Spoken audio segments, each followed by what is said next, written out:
गौरांगी राधे वृंदावनेश्वरी वृषभानुसुते देवी प्रणमामि हरिप्रिये।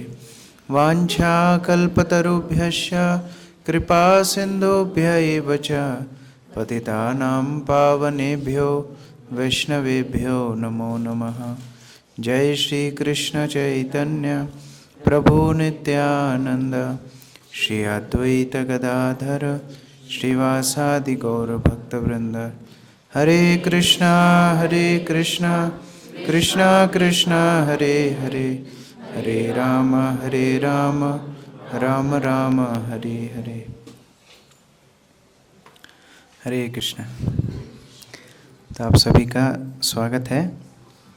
आज हम लोग हमारे वैष्णव सदाचार कोर्स के द्वितीय दिवस में प्रवेश कर रहे हैं, द्वितीय सेशन में प्रवेश कर रहे हैं। और सबसे पहले मैं आप सबको धन्यवाद देना चाहूँगा कि आप समय पर आए और सेशन समय पर शुरू हो रहा है। और सबसे प्रेरणाजनक बात है जिस तरह सभी भक्त लोग बहुत गंभीरता से भक्ति में आगे बढ़ने का प्रयास कर रहे हैं। वास्तव में हम इस्कॉन के संपर्क में आए हैं वैष्णव बनने के लिए, भक्त बनने के लिए। और जब हम उस प्रयास में गंभीर होते हैं तो भगवान हमारी विशेष रूप से मदद करते हैं। तो चर्चाओं में कई बार मैं बताता हूँ कि कैसे उज्जैन में भक्त लोग, नन्हे भक्त लोग प्रयास कर रहे हैं भक्ति करने का। तो भक्त लोग सब बहुत प्रसन्न होते हैं कि किस तरह सुबह मंगला आरती में बहुत सारे भक्त आ रहे हैं, जपा में भी सभी भक्त लोग बैठ कर के एक साथ जप करते हैं, फिर भागवत अध्ययन में भी सभी लोग रुचि के साथ प्रतिदिन भागवत पढ़ रहे हैं, प्रयास कर रहे हैं पढ़ने का। और अभी तो मैं देखता हूँ प्राय जब आप लोग पढ़ते हो, पुस्तक से पढ़ते हो, घर से भी और यहाँ आते हो तो भी पुस्तक लेके आते हो, तो बहुत प्रसन्नता का विषय है। और रोज़ संकीर्तन पे जा रहे हैं भक्त लोग, ये भी बहुत बड़ा विशेषता है उज्जैन भक्तों की। बहुत कम मंदिर भारत में ऐसे हैं जहाँ रोज़ संकीर्तन पे भक्त जाते हैं। विदेशों में तो प्राय भक्त लोग संकीर्तन पे रोज़ जाते हैं क्योंकि वही एक प्रचार का माध्यम है विदेशों में। यहाँ तो हमारे मित्र होते हैं और संबंधी होते हैं, उनके माध्यम से या जहाँ हम कार्य करते हैं उनके माध्यम से हम प्रचार कर लेते हैं। लेकिन विदेशों में ऐसी संभावना ना होने के कारण संकीर्तन ही एकमात्र प्रचार का साधन है। भक्त लोग रोज़ जाते हैं और यहाँ भक्त लोग रोज़ जा रहे हैं पुस्तक वितरण के लिए और हरिनाम संकीर्तन के लिए। बहुत बड़ी प्रेरणा की बात है। और उसके बाद फिर कई अलग अलग सेवाओं में भी सब भक्त लगे हुए हैं। मुझे प्रभुपाद बीएससी की भी वीडियोस आती रहती हैं। कल बहुत सुंदर डिबेट चल रहा था, माता पिता भक्ति में जाएंगे बच्चों को छोड़ के तो क्या होगा, ऐसा कुछ चर्चाएं चल रही थी। और उसी तरह बहुत सारे प्रोजेक्ट्स में आप सब सेवाएं भी कर रहे हैं। लेकिन इन सब की नींव है वैष्णवता, जो हम लोग पहले सेशन में चर्चा कर रहे थे। जब तक वैष्णवता हृदय में नहीं जागृत होगी तो ये सारी सेवाएं कर्म रह जाएंगी। They will be simply work, not devotional service. जब कर्म भक्ति बनता है, अर्थात हृदय में भक्ति होना चाहिए, तब कर्म हृदय से भक्ति संचारित होकर के वो भक्तिमय कर्म बन जाता है। इसलिए प्रभुपाद उसको बोले डिवोशनल सर्विस। और उसकी नींव है कृष्ण भावना। हम लोग सुबह के भागवत प्रवेश में भी आज चर्चा कर रहे थे, अच्युत चेतना श्लोक में आया था। और हम लोग चर्चा कर रहे थे कैसे श्रील प्रभुपाद इस अच्युत चेतना अर्थात कृष्ण चेतना के ऊपर बड़ा बल देते थे। तो कैसे अगर हम कृष्ण चेतना को वृद्धि करेंगे तो अपने आप कर्म भी कृष्णमय हो जाएंगे, हमारा जीवन कृष्णमय हो जाएगा, हमारा हृदय कृष्णमय हो जाएगा और अंत में हम कृष्ण के चरणों को प्राप्त करेंगे। तो इसलिए ये बहुत महत्वपूर्ण है कि हम जो भी सेवाएं कर रहे हैं उसमें कृष्ण को केंद्र में रखें। थोड़ा रास्ता उधर छोड़ दीजिए तो जो भक्त जाना चाहेंगे या जो जल्दी भी भागना चाहेंगे उनके लिए रास्ता रहे। तो उस तरह से ये कृष्ण चेतना रख कर के हमको सारा कार्य करना है। तो आप सभी बहुत सारी सेवाएं कर रहे हैं। मेरा तो एक ही सेवा है कि मैं जहाँ जाता हूँ बस आप लोगों का श्रेय मैं लेता जाता हूँ, ये मेरा काम है। सेवा सारी आप करते हो, बुक डिस्ट्रीब्यूशन आप करते हो, मैं श्रेय लेता हूँ, ये मेरी सेवा है। लेकिन ये सेवाओं में कृष्ण चेतना होना चाहिए, और जितनी कृष्ण चेतना होगी उतना ही हमारा हृदय निर्मल होगा, उतना हमारा हृदय कृष्ण को स्मरण कर पाएगा। और इसलिए ये सदाचार हमारे लिए एक संबल बनता है, एक सहायता बनता है कृष्ण भावना भावित होने के लिए। हम लोग बहुत पवित्र स्थान में भी बैठे हैं, वैष्णव सदाचार चर्चा करने के लिए अनुकूल स्थान है, क्योंकि हमारे गुरु महाराज वैष्णव सदाचार के मूर्तिमंत स्वरूप हैं।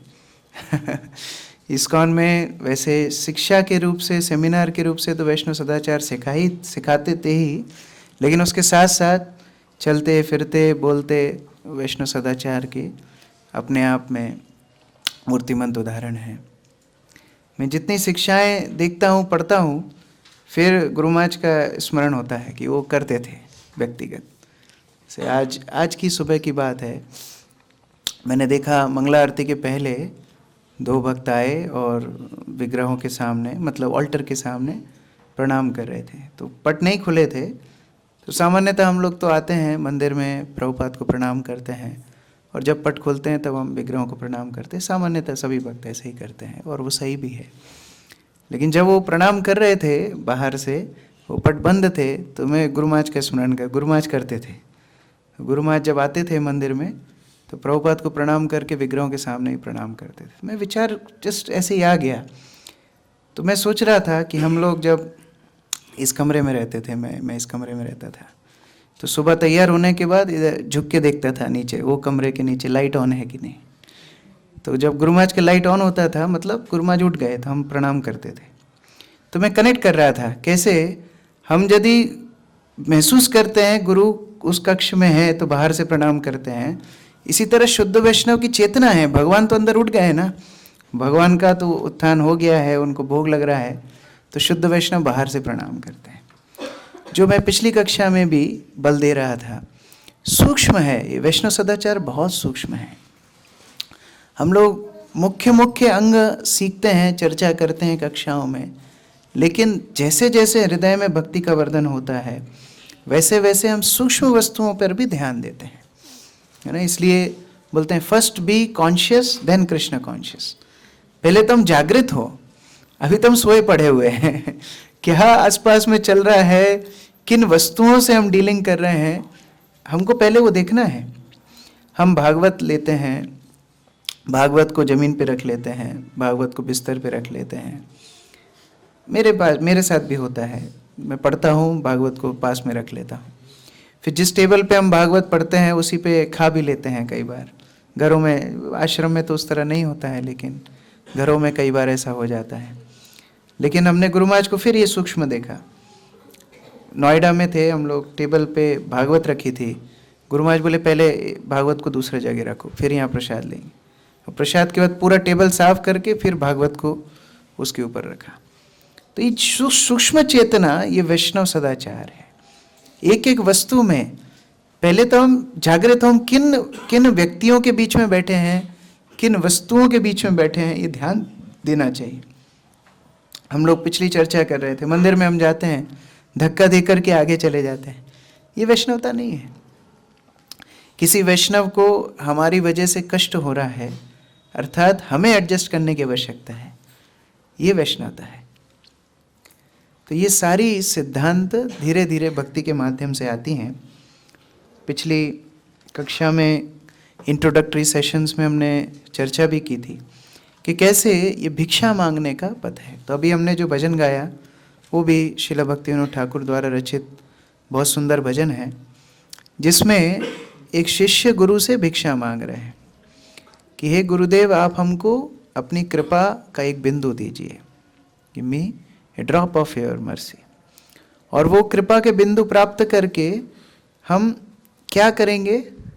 सकले सम्मान कोरिते शक्ति देहो नाथ जथा जथा। कृपा प्राप्त करके हम सबको सम्मान करना सीखेंगे। कि सम्मान करना इतना आसान नहीं है। आसान है? सबको सम्मान करना आसान है? सिक्योरिटी गार्ड को सम्मान करना आसान है? हाँ, शू स्टैंड पे जो है उनको सम्मान करना आसान है? चलो मंदिर कैंपस से बाहर ऑटो वाले को सम्मान करना आसान है? सबको सम्मान करना ये सबसे कठिन काम है दुनिया में। सबसे मुश्किल काम है सम्मान देना। उससे भी कठिन एक चीज़ है, वो हम लोग आज कक्षा में चर्चा करेंगे। लेकिन हमारे स्तर पर सम्मान देना ही बहुत कठिन है। और ये सम्मान देने की शक्ति किससे आती है? गुरु की कृपा से आती है। गुरु क्या देते हैं शिष्य को? शिष्य को गुरु समर्थ बनाते हैं कृष्ण को स्मरण करने के लिए। ये एक जीव का उद्धार करने के लिए कितने वैष्णवों की मेहनत लगती है, हम विचार कर सकते हैं। जो वैष्णव हमको भक्ति में लाए, उन्होंने कितना भरोसा हमारे ऊपर किया। उन्होंने कितना हमें समय दिया, कितना योगदान दिया। फिर जो हमें प्रशिक्षण देते हैं वो वैष्णव कितना समय देते हैं। और फिर एक समय आता है जब हमको लगने लगता है हमारी दीक्षा होनी चाहिए। हाँ, बाकी लोगों को नहीं लगता है, हमको लगने लगता है कि हमारी दीक्षा होनी चाहिए। तो वैष्णव सोचते हैं इसको दीक्षा नहीं देंगे, ये चला जाएगा, कहीं ना कहीं भाग जाएगा। तो वो रिकमेंडेशन देते हैं डर के कि इसको बचा के रखना है भक्ति में। वास्तव में हम लायक नहीं हैं।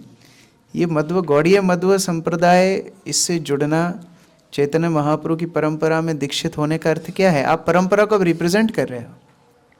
या दीक्षा लेना का मतलब क्या है?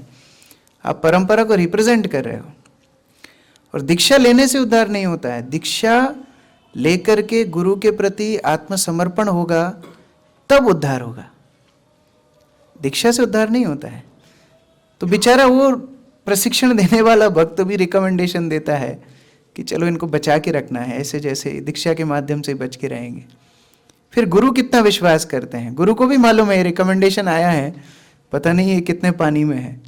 फिर गुरु विश्वास करते हैं, चलो ठीक है, मंदिर ने रिकमेंडेशन भेजा है, इनको हम दीक्षा दे देते हैं। कितने वैष्णव रिस्क लेते हैं हमारे लिए।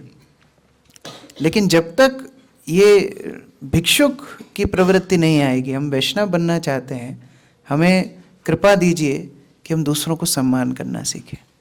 अब हमारा आचरण पहले जैसा नहीं होना चाहिए। कब तक हम लोग रोते रहेंगे? नहीं, हम तो प्रभु जी ऐसे ही थे, हमारा बचपन तो ऐसा निकला, हमारा स्वभाव ऐसा है। तो उसी को बदलने के लिए हम यहाँ हैं। उस स्वभाव को बदलने के लिए हम यहाँ हैं। अभी तक जो स्वभाव है वो आवरण है, वो स्वभाव नहीं है। वास्तविक स्वभाव क्या है? जीवेर स्वरूप होए कृष्णेर नित्य दास। ये वास्तविक स्वभाव है। दास बनना, दूसरों को सेवा करना, दूसरों को सम्मान देना, ये हमारा वास्तविक स्वभाव है। और जो कुछ हम अभी ग्रहण करके आए वो आवरण है, इट्स कवरिंग। वो हमारे वास्तविक रूप को, वास्तविक स्वभाव को, वास्तविक व्यवहार को ढक दिया है। ये हमको देखना है। तो इस प्रकार से ये भिक्षा की जा रही है कि मैं सबको सम्मान करूं। और जब इस तरह से हमारा सम्मान करने की प्रवृत्ति होगी, जब विनम्रता हृदय में प्रवेश करेगी, तब हम भगवान के नाम का जप कर पाएंगे। हरे कृष्ण कृष्ण कृष्ण हरे हरे, हरे राम राम राम हरे हरे। हरि नाम बहुत बहुत श्रेष्ठ उपलब्धि है। इतना आसान नहीं है हरि नाम। और जब हृदय विनम्र होता है, दूसरों को सम्मान देने के लिए तैयार हो जाता है, तब उस स्वच्छ हृदय में, निर्मल हृदय में हरि नाम प्रवेश करता है। उसके पहले नहीं करता। तो अभी क्या हो रहा है हमारा? अभी हमारी नेट प्रैक्टिस हो रही है। ये वास्तविक हरि नाम कब शुरू होगा? जब हम लोग तृणादपि सुनीचेना तरोरपि सहिष्णुना अमानीना मान देना कीर्तन्य सदा हरि। जब ये अवस्था आती है तब कीर्तन होता है, तब हरि नाम होता है। तो उसी आधार पर हम लोग यहाँ पर प्रशिक्षण लेने का प्रयास कर रहे हैं। अभी देखिए, पूर्व में कुछ ना कुछ हमारी सुकृति थी। हम लोग ने पहले सेशन में चर्चा किया कि भक्ति कैसे मिलती है। भक्ति कर्म से मिलती है ना। अच्छे कर्म किए हमने, इसलिए हम भक्ति कर रहे हैं। हाँ, कैसे भक्ति मिलती है? कौन बताएगा? हाथ खड़ा करो। कौन कौन जानते हैं? हाथ खड़ा करो। अच्छा, बताना मत, लेकिन जानते हैं हम लोग। बताएंगे नहीं, लेकिन हम जानते हैं। हाथ खड़ा करो। भक्ति कैसे मिलती है? ओके, बताओ हर्षवर्धन। यस, वैष्णवों से भक्ति मिलती है। भक्ति ही भक्ति की जननी है। हम कर्म से, ज्ञान से भक्ति को प्राप्त नहीं कर सकते। तो अभी पूर्व जन्मों में कोई ना कोई वैष्णव की सेवा अज्ञात रूप से हमारी हुई है, उसको बोलते हैं अज्ञात सुकृति। हम जानते नहीं थे, लेकिन हमसे सेवा अनजाने में हो गई। कोई वैष्णव का, शुद्ध वैष्णव का हमने दर्शन कर लिया, किसी वैष्णव को अनजाने में हमने सेवा कर दी, या हमारी बनाई हुई सुविधाओं को कोई वैष्णव ने ग्रहण कर लिया, वो सुकृति हमको लग गई। और दूसरा है महत की कृपा। जैसे शिला प्रभुपाद इतना कष्ट कर करके प्रचार किए पूरे विश्व में, तो उनकी कृपा से हम भक्ति कर रहे हैं। अभी जो महत कृपा और जो अज्ञात सुकृति का हमारा स्टॉक था, उसके बल पर हम आज भक्ति कर रहे हैं। ये ध्यान से सुनना, मैं जो ही बता रहा हूँ। जो पहले का स्टॉक था, उसके बल पर हम आज भक्ति कर रहे हैं। अच्छा, आज जब हम भक्ति का अनुशीलन ठीक से नहीं करते हैं, तो हमें लगता है भक्ति तो अच्छी ही चल रही है, हमारी चेतना तो गिर नहीं रही। कभी कभी ऐसा विचार आ सकता है, देखो मैं तो मेरा जप अच्छे से नहीं कर रहा हूँ, तो भी तो अच्छी भावना ही है। जब भगवान के सामने जाता हूँ तो आंसू आ जाते हैं, जब वैष्णव से बात करता हूँ तो बड़ी अच्छी अच्छी बातें करता हूँ, जब भी मेरे मन में विचार भी आते हैं, शुद्ध विचार आते हैं। अभी मैं वैष्णवों को अच्छे से व्यवहार नहीं करता हूँ, तो भी देखो कुछ नहीं होता, और रिस्क खेल जाता हूँ। अभी मंदिर जाना, जप करना सब बंद कर दें, तो भी अच्छे विचार आ रहे हैं। तो वास्तव में हम क्या कर रहे हैं? पूर्व सुकृति को खत्म कर रहे हैं, पूर्व अज्ञात सुकृति के बैलेंस को हम खत्म करते जा रहे हैं। लेकिन आज अगर हम वैष्णव नहीं बने, तो ये हमको समझना निश्चित है कि आगे जाके हमारी भक्ति रुकने वाली है, वो भक्ति में रस बचेगा नहीं। और इसलिए कांस्टेंट एंडेवर साधक को करना पड़ता है, कांस्टेंट। वो जिस दिन छोड़ देगा, आगे जाके उसके भविष्य भक्ति में अंधकारमय कर रहा है। इतना सुकृति नहीं है हमारा, थोड़ा बहुत सुकृति का बैलेंस है। और महत कृपा तब तक मिलती है जब तक महत के वैष्णवों के आदेश को कोई व्यक्ति पालन करता है। आदेश को पालन करना बंद कर देगा, महत कृपा ही बंद हो जाएगी। ये पूरा सिंपल कैलकुलेशन है। तो इसीलिए प्रतिदिन हम लोग भक्ति के प्रयासों को करते हैं। अच्छा, अब इसमें महत्वपूर्ण अंग है कि पहले जमाने में ये सब प्रशिक्षण इस तरह नहीं होते थे, है ना। अभी जैसे हम लोग बैठे हैं, बुकलेट किस किस को मिल गई बुकलेट? English, okay. हिंदी अभी भी चल रहा है भाषांतर, एक करके भेजा एक भक्त ने, लेकिन उसमें शायद संशोधन और होना है, तो अगले हफ्ते आपको मिलेगी। तो इस तरह से प्रशिक्षण पहले नहीं मिलते थे। पहले क्या होता था, शिष्य गुरु के पास जाके रहते थे। अगर आपको दीक्षा लेना है तो शिष्य को गुरु के पास रहना पड़ता था, कम से कम 1 साल 2 साल। और वो 1-2 साल में शिष्य गुरु के परीक्षा करते थे, शिष्य गुरु की परीक्षा करता था कि गुरु प्रमाणित है कि नहीं। और गुरु भी शिष्य की परीक्षा करते थे कि ये लायक है कि नालायक है। ये गुरु भी देख लेते थे कि बाद में जाके ये हमको परेशान करेंगे, इनको दीक्षा दे के हमारा बर्डन बढ़ने वाला है, तो उनको दीक्षा नहीं देते थे। पहले सिस्टम बड़ा सिंपल था, गुरु का पूरा अधिकार था। ये आगे जाके ईमेल लिखेगा, व्हाट्सएप करेगा, वॉइस नोट भेजेगा, इसको कौन झेलेगा? इसको भजन करने के लिए हमने इस्कॉन में रखा, ये आगे जाके हमारे ऊपर ही बर्डन बनेगा, नहीं देते थे। लेकिन ये प्रभुपाद की विशेष कृपा है, उन्होंने इसको इंस्टीट्यूशनलाइज कर दिया।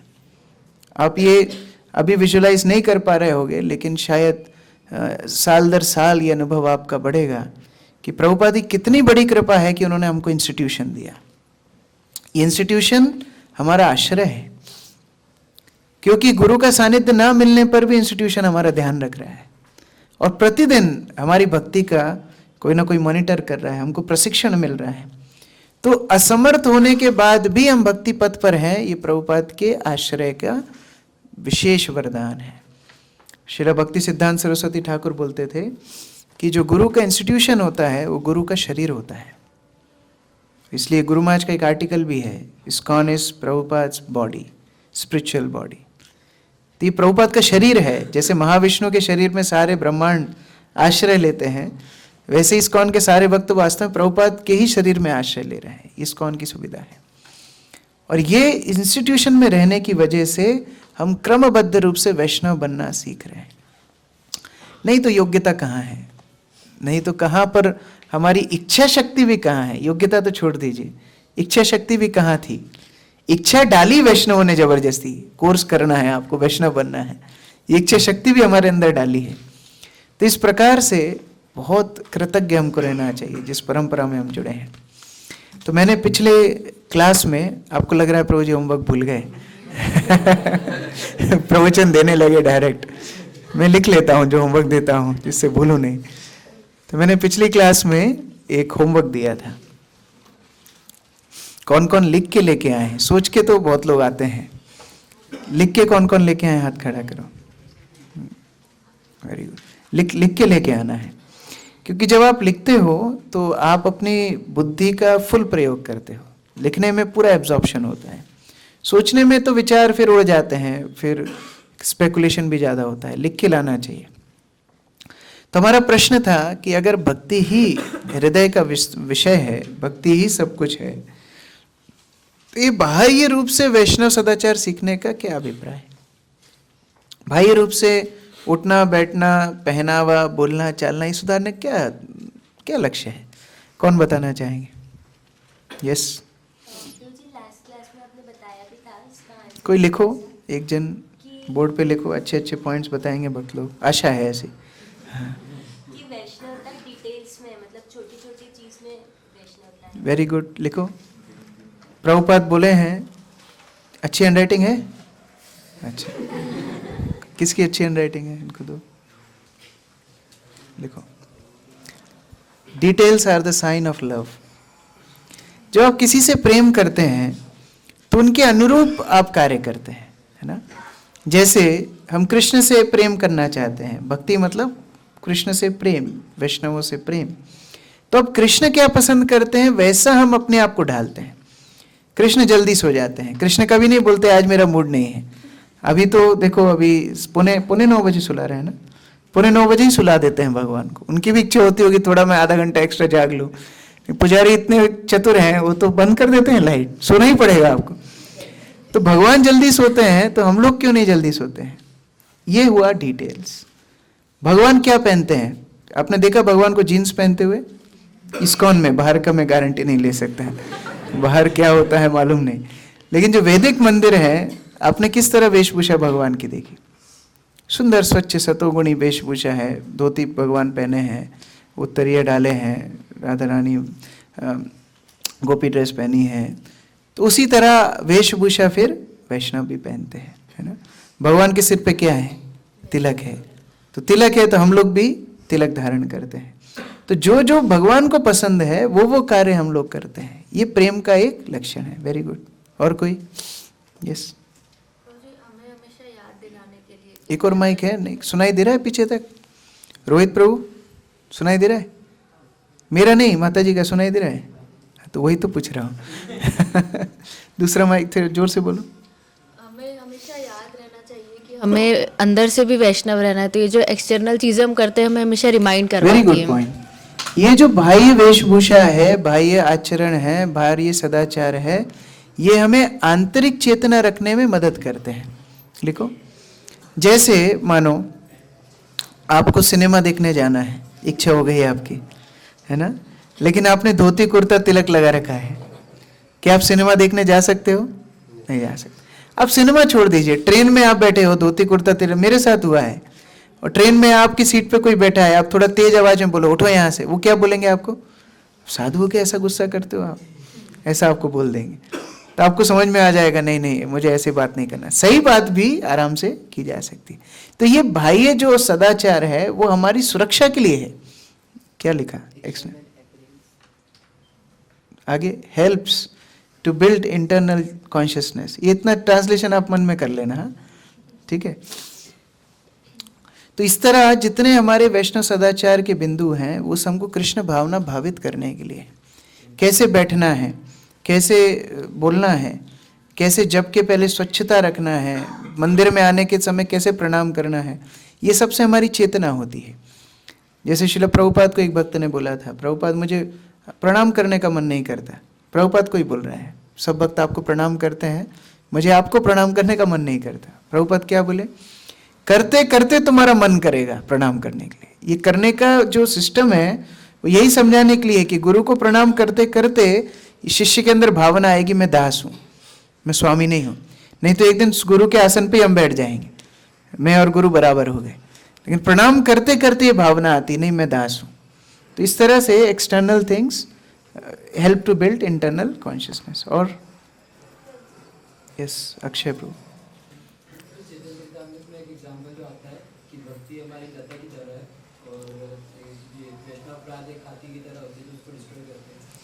Very good.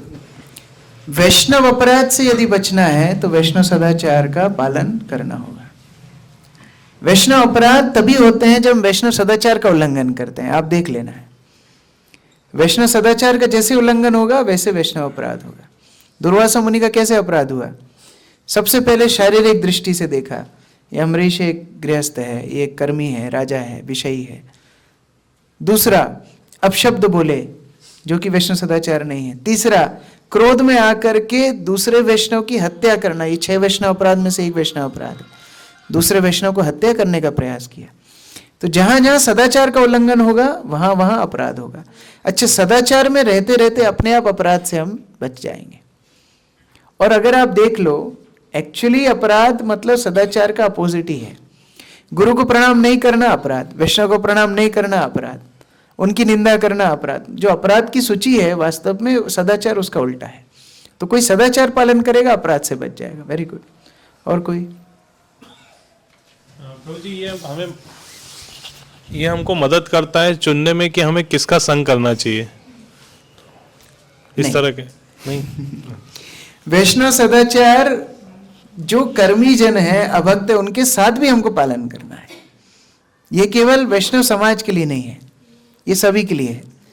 हमारा वैष्णव सदाचार का मापदंड दूसरों को जज करने के लिए नहीं होगा, ये भी याद रखना, क्योंकि ये भी एक गड़बड़ हमारे साथ होती है। अभी आप नया नया कोर्स फॉलो करके जाओगे, हाँ, बहुत कुछ तो आपको मालूम है, बहुत कुछ नया सीख के जाओगे, फिर आप सुबह जज बन जाओगे। यहाँ तो स्टूडेंट हो, वहाँ टीचर बन जाओगे। प्रभु जी 15 साल से ये आ रहा है, फिर ये प्रणाम नहीं करता है। आप दूसरों के अंदर जैसे ही दोष देखने लगोगे, आपके वैष्णव सदाचार का पंछी उड़ जाएगा। कल हमने चर्चा की थी पिछली कक्षा में कि जब समय आएगा वो वैष्णव सदाचार उड़ जाएगा, क्योंकि आपने दूसरों के दोष देखे। ये हमेशा याद रखना। भक्ति सिद्धांत सरस्वती ठाकुर बोलते थे, प्रभुपाद का भी उस तरह कोटेशन है, हमारे गुरुवर्ग भी बोलते थे कि जब आप किसी के अंदर दोष देखते हो, वो दोष आपके अंदर प्रवेश कर जाएगा। और इसका प्रैक्टिकल डेमोन्स्ट्रेशन आप अपने जीवन में करके देख सकते हो। आपने किसी वैष्णव के गाने के ऊपर दोष दर्शन करना शुरू कर दिया, आपका गाना बिगड़ जाएगा। आपने किसी वैष्णव के जप के अंदर दोष देखना शुरू कर दिया, आपका जप बिगड़ जाएगा। आपने जो भी आपने दोष देखा है ना, वो दोष आपके अंदर प्रवेश कर जाएगा। ये सिंपल कैलकुलेशन है। इसलिए जितना हमारा विचार वैष्णव सदाचार का है, दूसरों को परीक्षा करने के लिए नहीं, हमारे लिए। हाँ, जो आप संघ की बात कर रहे हो वो दूसरा है। वो देखना है कि कौन ज्यादा गुरुनिष्ठ है, कौन ज्यादा कृष्णनिष्ठ है, कौन ज्यादा नामनिष्ठ है, उनका संग हमको ज्यादा करना है। वैष्णव तो सभी है, लेकिन हमारे लिए अनुकूल सजातीय वैष्णव कौन है, उनका संग हमको करना है। वो अलग विचार है। लेकिन ये दूसरों के लिए कोर्स नहीं है, ये हमारे लिए कोर्स है। नहीं तो कल जाके और वैष्णव अपराध हम करने लगेंगे। देखो प्रभु जी, उनने अच्छे से प्रणाम नहीं किया, देखो उनकी माला झोली यहाँ पड़ी हुई है, देखो उनकी ना, ये हमारा विचार नहीं है। और कोई? समाज में प्रेरणा। हाँ, वेरी गुड। यद यद आचरति श्रेष्ठ तत्तत एवेतरो जनः। भगवत गीता में भगवान बोलते हैं, श्रेष्ठ लोगों को देख करके दूसरे लोग देखते हैं, दूसरे लोग सीखते हैं। सामान्य जन वैष्णवों को देखते हैं कि वैष्णव कैसा आचरण कर रहे हैं, और जिस दिन वैष्णव अपने आचरण को छोड़ देंगे, समाज के लिए मार्गदर्शन क्या रह जाएगा? टीचर से तो लोग नहीं सीख पा रहे हैं, हाँ, मंत्रियों से तो नहीं सीख पा रहे हैं, टेलीविजन से तो नहीं सीख पा रहे हैं। एकमात्र वैष्णव बचे हैं, साधु बचे हैं। और अगर वैष्णव भी अपना आचरण छोड़ देंगे तो समाज के लिए मार्गदर्शन देने वाला कौन बच जाएगा? इसीलिए बहुत महत्वपूर्ण है वैष्णव अपने आचरण को एज इट इज रखें। आपने बचपन में एक कहानी सुनी होगी, एक साधु पानी अर्घ दे रहा था, उसके हाथ में बिच्छू आ जाता है, सुना है? तो बिच्छू काटता है, और जब बिच्छू काटता है तो वो साधु उसको जल में छोड़ देता है। काटने स्वाभाविक स्टिमुलस, लेकिन फिर उसको लगता है ये पानी में डूब जाएगा, तो फिर उसको उठाता है। वो जितनी बार उठाता है उतनी बार बिच्छू उसको डंक मारता है। तो कोई उनको बोलता है आप क्यों इसको बार बार बचाने का प्रयास कर रहे हो, ये आपको काट रहा है। तो साधु यही उत्तर देते हैं कि देखो वो अपना स्वभाव नहीं छोड़ रहा है बिच्छू होने का, तो मैं साधु का स्वभाव कैसे छोड़ दूं। तो ये हम लोगों को देखना चाहिए, दूसरे लोग हमसे सीख रहे हैं। और कहाँ से, हाँ वेशभूषा से अपने हृदय में मतलब भक्ति का भाव भी जागृत जो होता जो है। हो गया वो सेकंड पॉइंट जो हो गया थोड़ा ध्यान रखना है, रिपीट नहीं। हाँ बनाने नहीं माता जी।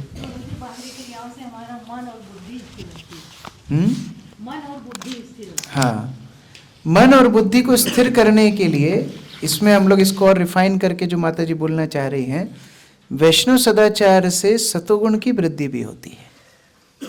ये सतोगुण ही है, अभी आएगा पुस्तक में लिखा भी है, प्रभुपाद का कोटेशन आएगा, सतोगुण वृद्धि होगी। और सतोगुण जब वृद्धि होगी तो काम, क्रोध, लोभ, मात, मोह, मात्सर्य जो रजोगुण तमोगुण के प्रोडक्ट हैं, ये सारे आपके ऊपर हावी नहीं होंगे।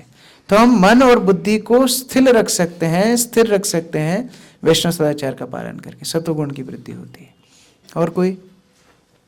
यस दीपा माता जी। हमारी इंद्रियों पर और ज्यादा कंट्रोल रहता है। हाँ सेम पॉइंट, जितना सिंपल हम खाते हैं कहीं सेम पॉइंट, सतोगुण। Yes next. सत्य आचरण रखना और विनम्रता। इसका फायदा क्या है? इसका फायदा प्रभु जी, अगर हम सत्य किसी को बताएंगे तो सामने वाला भी सत्य, अगर हम झूठ की नींव रखेंगे तो झूठ पे ही चलेंगे। ये भी आज का विषय है, मैं इसको इलाबोरेट करूंगा आगे, 4 4 एक्टिव प्रिंसिपल जो हम पढ़ेंगे उसमें आएगा। और कोई? यस। सदाचारी पक्ष तो हमारी सेफ्टी के लिए है कि अगर हम जैसे हम तिलक और धोती कुर्ता पहनते हैं तो पहले तो हो गया ऊपर। किस तरह से हम लोग जब अपने आप को बचाने के लिए वैष्णव सदाचार का पालन करते हैं। और कोई? यस अच्छा जय राधा। भक्ति में टिके रहने के लिए भी वैष्णव सदाचार जरूरी है, नहीं तो जैसे एक घड़े में छेद हो जाता है, वो अपराधों के माध्यम से सारे हमारी साधना प्रभावित हो जाती है। तो हमारे शुद्धता को, हमारे साधना को सुरक्षित रखने के लिए भी वैष्णव सदाचार जरूरी है। प्रभु जी, जैसे सबकी यूनिफॉर्म रहती है तो उनको उनकी जिम्मेदारी का एहसास रहता है, वैसे ही अगर हम जितना वो जैसे ये प्रश्न पहले भी आया था प्रभुपाद के सामने कि प्रभुपाद आपके भक्त लोग क्या पैंट शर्ट पहन के नहीं घूम सकते हैं, क्यों ये धोती कुर्ता पहनना चाहिए? तो प्रभुपाद बोले यदि आर्मी, पुलिस, डॉक्टर, लॉयर कोई यूनिफॉर्म नहीं पहनेंगे उनके लिए दिक्कत नहीं है, बाकी लोगों के लिए दिक्कत है। क्योंकि अगर कोई की तबीयत खराब है और आप डॉक्टर की यूनिफॉर्म में किसी देख, तुरंत उनकी मदद मांग सकते हैं। कोई चोर बटुआ मार के गया, पुलिस की यूनिफॉर्म में खड़ा है, तुरंत उनकी मदद मांग सकते हैं। उसी तरह वैष्णव वेशभूषा देख करके लोग आपको आध्यात्मिक जिज्ञासा कर सकते हैं, और होता भी है। आप ये वस्त्र पहन के चले जाइए ट्रेन में, फ्लाइट में, लोग खुद आपके पास आके बात करेंगे, आप कहाँ से हैं, आप लोग कौन सी संप्रदाय से हैं, कहाँ आपने दीक्षा ली हुई है, ऐसे लोग प्रश्न पूछेंगे। फिर आपको प्रचार का मौका मिल जाएगा। हम लोग डरते हैं कि लोग कैसा महसूस करेंगे, लेकिन वास्तव में जब भक्त लोगों को लोग देखते हैं, यहीं भारत में नहीं विदेशों में भी, धोती कुर्ता, तिलक, शेवन हेड, चकाचक एकदम फर्स्ट क्लास, जब वो लोग निकलते हैं कीर्तन करते हुए, लोग आंखें फट जाती हैं, लोग कौन आए हैं, इतने प्रसन्न, इतने दिव्य। इसलिए नाम पड़ा था वैकुंठ पीपल, है ना, कौन को भक्तों को उधर बोलते हैं विदेशों में वैकुंठ पीपल, क्योंकि ऐसा लगता है वैकुंठ से उतरे हैं डायरेक्ट। तो ये दूसरों के लिए भी एक मौका है हमसे जुड़ने का। Very good. और कोई लास्ट पॉइंट? यस। भगवान से प्रेम करते हैं, भक्ति करते हैं, तो उसका अभिव्यक्ति सेवा के माध्यम से करते हैं। तो मतलब हम सेवा करते हैं भगवान को, तो अभिव्यक्ति होती है हमारी, मतलब बाहरी क्रियाओं में प्रदर्शन। वो चर्चा हुआ, details are sign of love. Yes पीछे मुकुल प्रभु। प्रभु जैसे जो भी कुछ हम सुनते हैं उस पे यदि कंटेम्पलेट यदि करते जाते हैं और प्रैक्टिकली अप्लाई यदि नहीं करते तो चेतना कहीं ना कहीं मतलब डाइवर्ट हमारी हो सकती है। Very good. तो वो थ्योरी रह जाएगा। वैष्णव सदाचार वैष्णव सिद्धांत को व्यावहारिक बनाता है। हाँ, वैष्णव एटिकेट मेक्स वैष्णव प्रिंसिपल्स प्रैक्टिकल। नहीं तो वो हमारे लिए थ्योरी रह जाएगी, वो व्यवहारिक नहीं रह जाएगी। तो इस तरह से ये सारे कारणों के वजह से हम लोग वैष्णव सदाचार की शिक्षा ले रहे हैं। और चैतन्य महाप्रभु उदाहरण भी दिए हैं कि जैसे एक सफ़ेद कपड़े में अगर एक छोटा सा दाग भी लग जाए तो कैसे अलग से दिखता है, उसी प्रकार से वैष्णव के चरित्र में अगर थोड़ी सी भी गलती होगी तो पूरा समाज उसको निंदा करेगा और उसका ये लोक परलोक दोनों नष्ट हो जाएंगे। इसलिए साधु बनना बड़ी रिस्की काम है। हम लोग बोलते हैं चैंट एंड बी हैप्पी, इतना आसान नहीं है। साधु बनना मतलब जिम्मेदारी है, और जिम्मेदारी का निर्वाह करने का मतलब ऐसा कोई भी काम नहीं करना जिससे गुरु के ऊपर, श्रील प्रभुपाद के ऊपर किसी प्रकार का ब्लेमिश, किसी प्रकार का कलंक स्थापित हो। इसलिए वैष्णव सदाचार करना है। और अंतिम पॉइंट जो बहुत महत्वपूर्ण है, वैष्णव सदाचार मतलब है जैसे आध्यात्मिक जगत के निवासी आचरण करते हैं वो आचरण है वैष्णव सदाचार। तो अगर हमको आध्यात्मिक जगत में जाना है तो वहाँ के लोगों के जैसे उठना बैठना रहना खाना पीना सीखना होगा, नहीं तो वहाँ नहीं जा सकते। कोई व्यक्ति इंग्लिश बोलना नहीं जानता, कुछ भी नहीं जानता, उसको विदेश में कैसे जाएंगे, अमेरिका कैसे जाएगा? उसके उधर की भाषा आनी चाहिए, उधर के तौर तरीके आने चाहिए। उसी तरह से आध्यात्मिक जगत में यदि हमको जाना है, this training is Vaishnava etiquette. ये ट्रेनिंग आध्यात्मिक जगत में जाने के लिए महत्वपूर्ण है। तो इसलिए सारे ये जो बिंदु हैं, इस कारण से हम लोग वैष्णव सदाचार का पालन करते हैं। लेकिन इन सभी आदर्शों का एसेंस क्या है, सारातिसार क्या है? आपकी बुकलेट में लिखा है, 2 सार हैं। Always remember Krishna, never forget Krishna. इन दोनों में अंतर क्या है, कौन बताएगा? कृष्ण को सदैव स्मरण रखो और कृष्ण को कभी भूलो मत, इसमें अंतर क्या है? दोनों तो एक ही बात है। क्या अंतर है दोनों में? लगाओ तुक्के, माइनस मार्किंग नहीं है। क्या अंतर है? कृष्ण को सदैव स्मरण रखना है, कभी भूलना नहीं है। यस, जैसे ऑलवेज रिमेंबर कृष्णा, मतलब आपके आसपास, आपके एनवायरनमेंट में, आपकी लाइफस्टाइल में हमेशा कृष्णा को देखो, जैसे जल में उनका टेस्ट है, इस तरीके से। और ऑलवेज रिमेंबर कृष्णा मतलब आपके माइंड, आपकी हार्ट, उसमें कृष्णा को। वो तो एक ही बात हो गया। नेवर फॉरगेट हिम, हाँ, उसका मतलब क्या है? कौन बताएगा? जो अभी बोले नहीं, हाँ आप बताओ। ठीक है, वो तो हो गया। फिर नेवर फॉरगेट हिम, अंतर क्या है दोनों में? हमेशा याद रखना है, भूलना कभी नहीं है। दोनों में अंतर क्या है? हाँ, वेरी गुड, वेरी गुड। विधि और निषेध, मतलब स्मरण रखना है, मतलब क्या क्या अनुकूल है वो मैं करूंगा। भक्ति के अनुकूल क्या क्या है, विधि क्या है, यम क्या क्या है, और नियम निषेध क्या क्या है, मतलब कृष्ण को कभी भूलूंगा नहीं, ऐसा कोई काम नहीं करूंगा जिससे मैं भूल जाऊं। तो ये विधि और निषेध, ये 2 अंतर है। और सारे वैदिक शास्त्रों का सार है ये 2 statement, always remember Krishna, never forget him. हमेशा कृष्ण को स्मरण करना, कभी भूलना नहीं। मतलब इसके अंदर अब सारे नियम जो आगे पूरी बुकलेट है 100 पन्नों की, उसका सार ये है। जितने विधि हैं, अर्थात जितने डूज हैं, जितने हमको क्रिया करनी है, वो स्मरण कृष्ण का दिलाएंगे। उदाहरण क्या है? उदाहरण क्या है? जप करना, मंदिर में भगवान के दर्शन करना, प्रसाद लेना, कथा सुनना, पुस्तक वितरण करना, ये सब डूज हैं। डोंट्स क्या क्या है? 4 नियम का खंडन नहीं करना, वैष्णव निंदा नहीं करना, नाम अपराध नहीं करना, धाम अपराध नहीं करना, सेवा अपराध नहीं करना, वैष्णव अपराध नहीं करना। ये सारी वस्तुओं से कृष्ण की विस्मृति हो जाती है। तो अभी आगे पूरा सिलेबस जो चलने वाला है, ये 2 सिद्धांत पे चलने वाला है। लेकिन इस वैष्णव सदाचार में प्रवेश करने के पहले 3 क्राइटेरिया हैं, प्री रिक्विसाइट्स, 3 कंडीशंस। कोई भी कॉलेज में एडमिशन लेने के लिए 3 कुछ तो एंट्रेंस एग्जाम होता है, उसी तरह वैष्णव सदाचार में प्रवेश करने के लिए 3 एंट्रेंस कंडीशन है। ये वैष्णव सदाचार नहीं है, अभी जो 3 चीजें आने वाली हैं इसका वैष्णव सदाचार से लेना देना नहीं है, ये कंपलसरी है, मतलब इतना तो होना ही चाहिए। फर्स्ट है उसमें 4 नियमों का पालन करना। जिनके पास बुकलेट है, आप बुकलेट में देख करके ये श्लोक दोहरा सकते हैं। अभ्यर्थितस्तदा तस्मै स्थानानि कलये ददौ द्यूतं पाणं स्त्रियः सूना यत्र धर्मश्चतुर्विधा। तो तो आप जानते हो कैसे ये 4 वस्तुओं के बारे में भागवत में आता है जब कली को परीक्षित महाराज स्थान देते हैं। और ये 4 कली के निवास स्थान मतलब क्या है? पाप के निवास स्थान है। कली मतलब पाप। और जब तक ये 4 वस्तुएं होती रहेंगी तब तक भक्ति करना संभव नहीं। प्रभुपाद बोलते थे 4 नियम वैष्णव बनने के लिए नहीं है। कोई बोले इस्कॉन में भक्त बनने के लिए 4 नियम का पालन करना पड़ता है, आप बोलना गलत। मनुष्य बनने के लिए 4 नियम का पालन करना पड़ता है।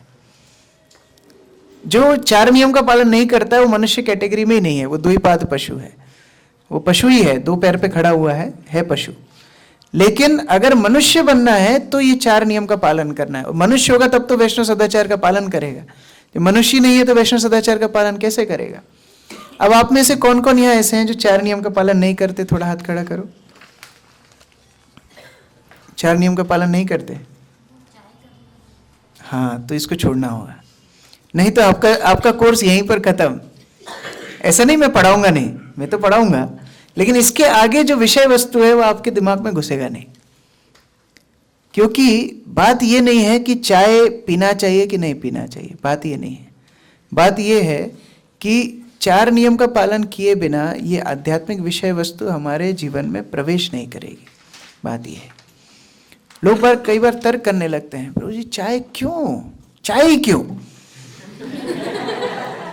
ठंड का टाइम चल रहा है, आप समझते नहीं हो, चाय ही क्यों? तो जब ऐसे लड़ाई करने लगते हैं तभी हम बोलते हैं देखो यही नशा है। अगर चाय इतनी नशा नहीं है तो आप लड़ाई क्यों कर रहे हो हमारे साथ? तो छोड़ दो ना उसको। अगर चाय नशा नहीं है तो फिर आप क्यों उसकी याद इतना कर रहे हो? कौन कौन यहां पर ऐसे हैं जिन्होंने 1 साल से आइसक्रीम नहीं खाई? हाथ खड़ा करो। 1 साल से आइसक्रीम नहीं खाई। आपके जीवन में कुछ घट रहा है, कुछ गड़बड़ हो रही है? लेकिन जो चाय पीने वाले हैं ना, 2 दिन चाय नहीं पिएंगे पागल हो जाएंगे। मतलब क्या है? चाय में नशा है।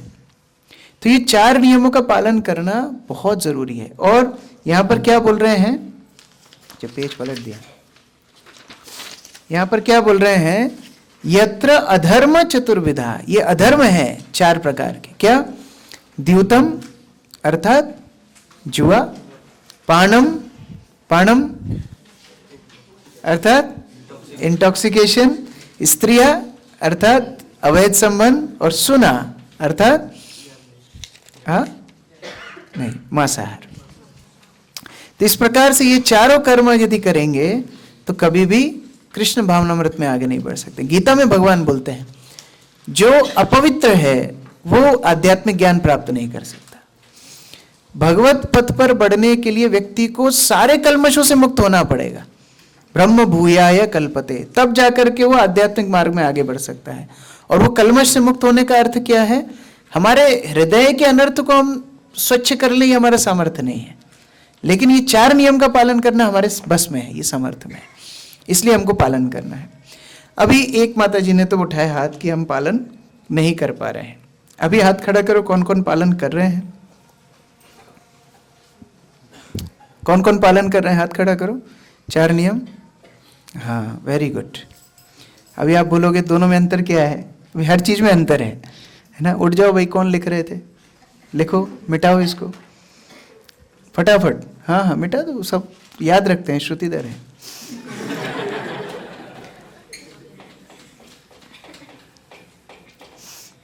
जल्दी जल्दी। 4 नियम है। ये 4 नियम 4 धर्म के सिद्धांतों का खंडन करते हैं। ये आपको पता है ना? 4 नियम 4 धार्मिक सिद्धांतों का खंडन करते हैं। 4 नियम पालन करने के बारे में सबसे बड़ी गलत फहमी धारणा ये है कि हम इस्कॉन के भक्त ये 4 चीज छोड़ दिए मतलब हम 4 नियम का पालन करते हैं। गलत। 4 नियम का पालन करने का मतलब है धर्म के 4 जो स्तंभ हैं उनका पालन करना भी उसमें सम्मिलित है। अभी लिखो, 4 नियम लिखो।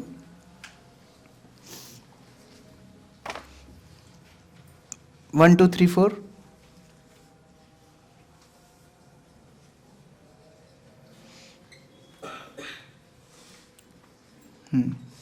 सबसे पहले लिखो मांसाहार, मीट ईटिंग।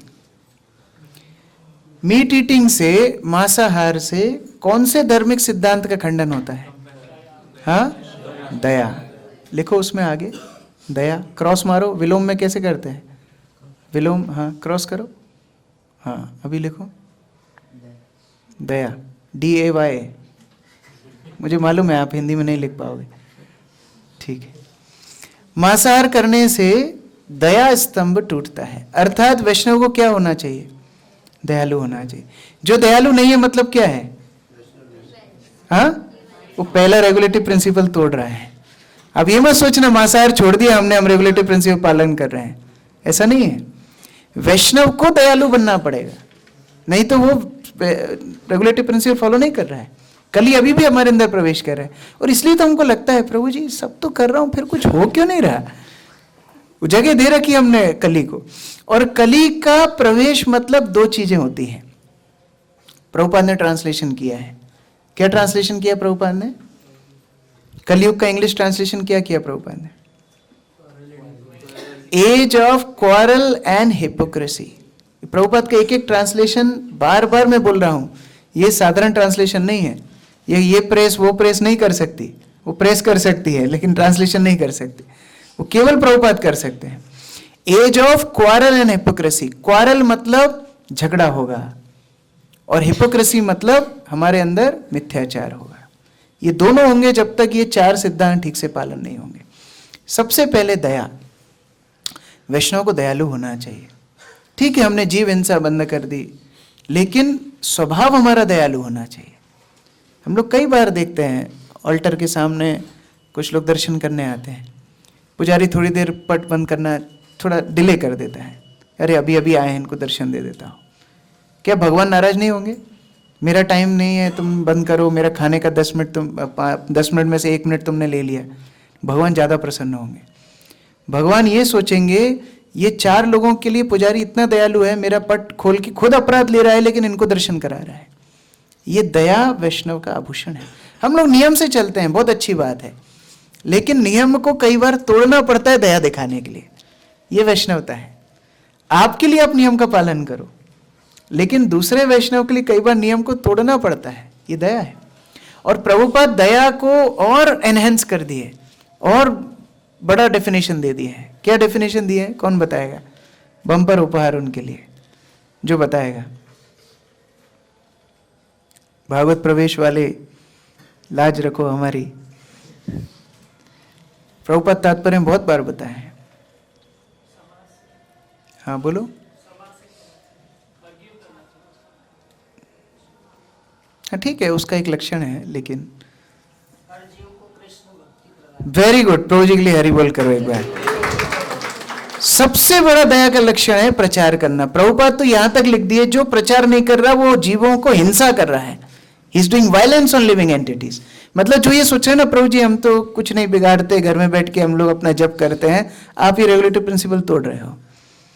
प्रचार करना ऑप्शनल नहीं है, प्रचार करना कंपलसरी है। आप गलत परंपरा में जुड़ गए, ये परंपरा में प्रचार करना ही पड़ेगा। प्रभुपाद बोलते हैं सबसे बड़ी दया का लक्षण क्या है? प्रचार करना, नहीं तो आप दूसरे जीवों के ऊपर हत्या कर रहे हो।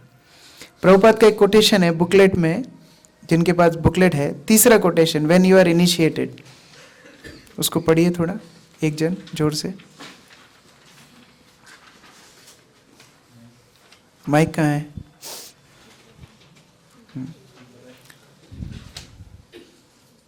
When you are initiated, you promise no illicit sex, no intoxication, no meat eating, no gambling. And if you do privately all these things, then what kind of man you are? Don't be cheater, be plain. When you promise that we shall not do these things, don't do it again. Then you remain in goodness. That's all.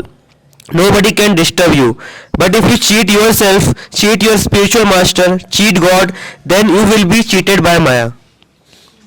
तो इसीलिए श्रील प्रभुपाद एक बार एक भक्त को बोले कि जो व्यक्ति गुरु स्वीकार करते हैं और 16 माला जप नहीं करते, वो सफ़र करते हैं, उनको कष्ट मिलता है।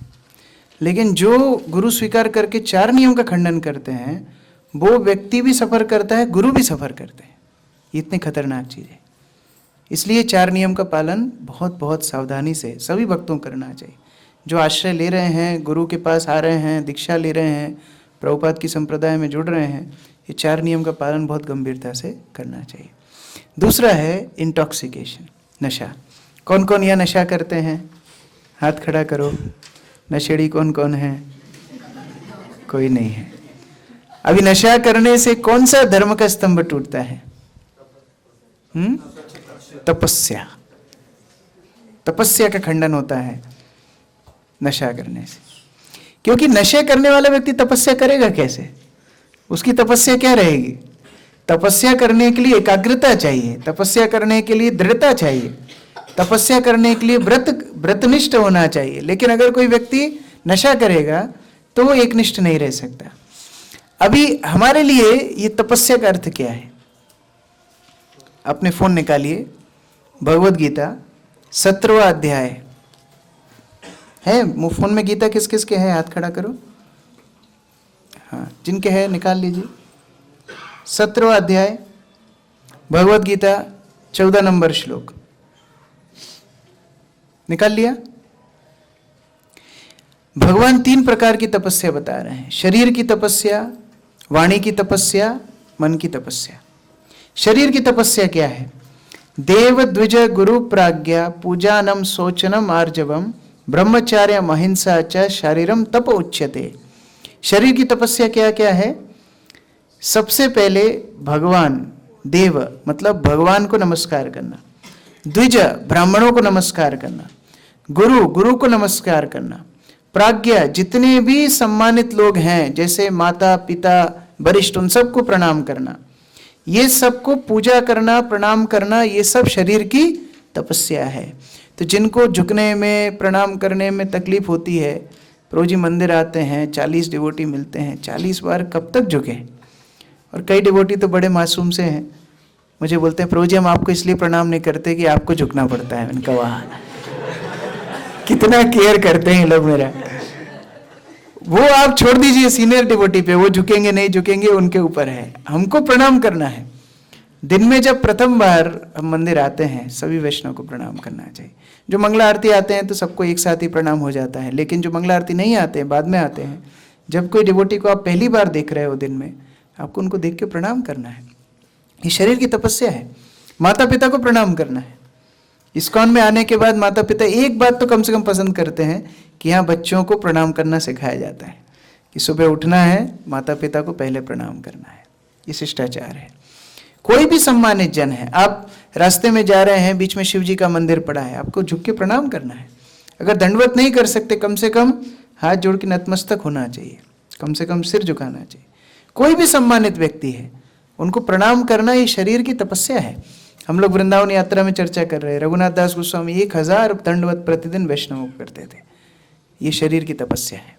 और जो रोज प्रणाम करेगा वो 75 साल की उम्र तक भी प्रणाम कर पाएगा।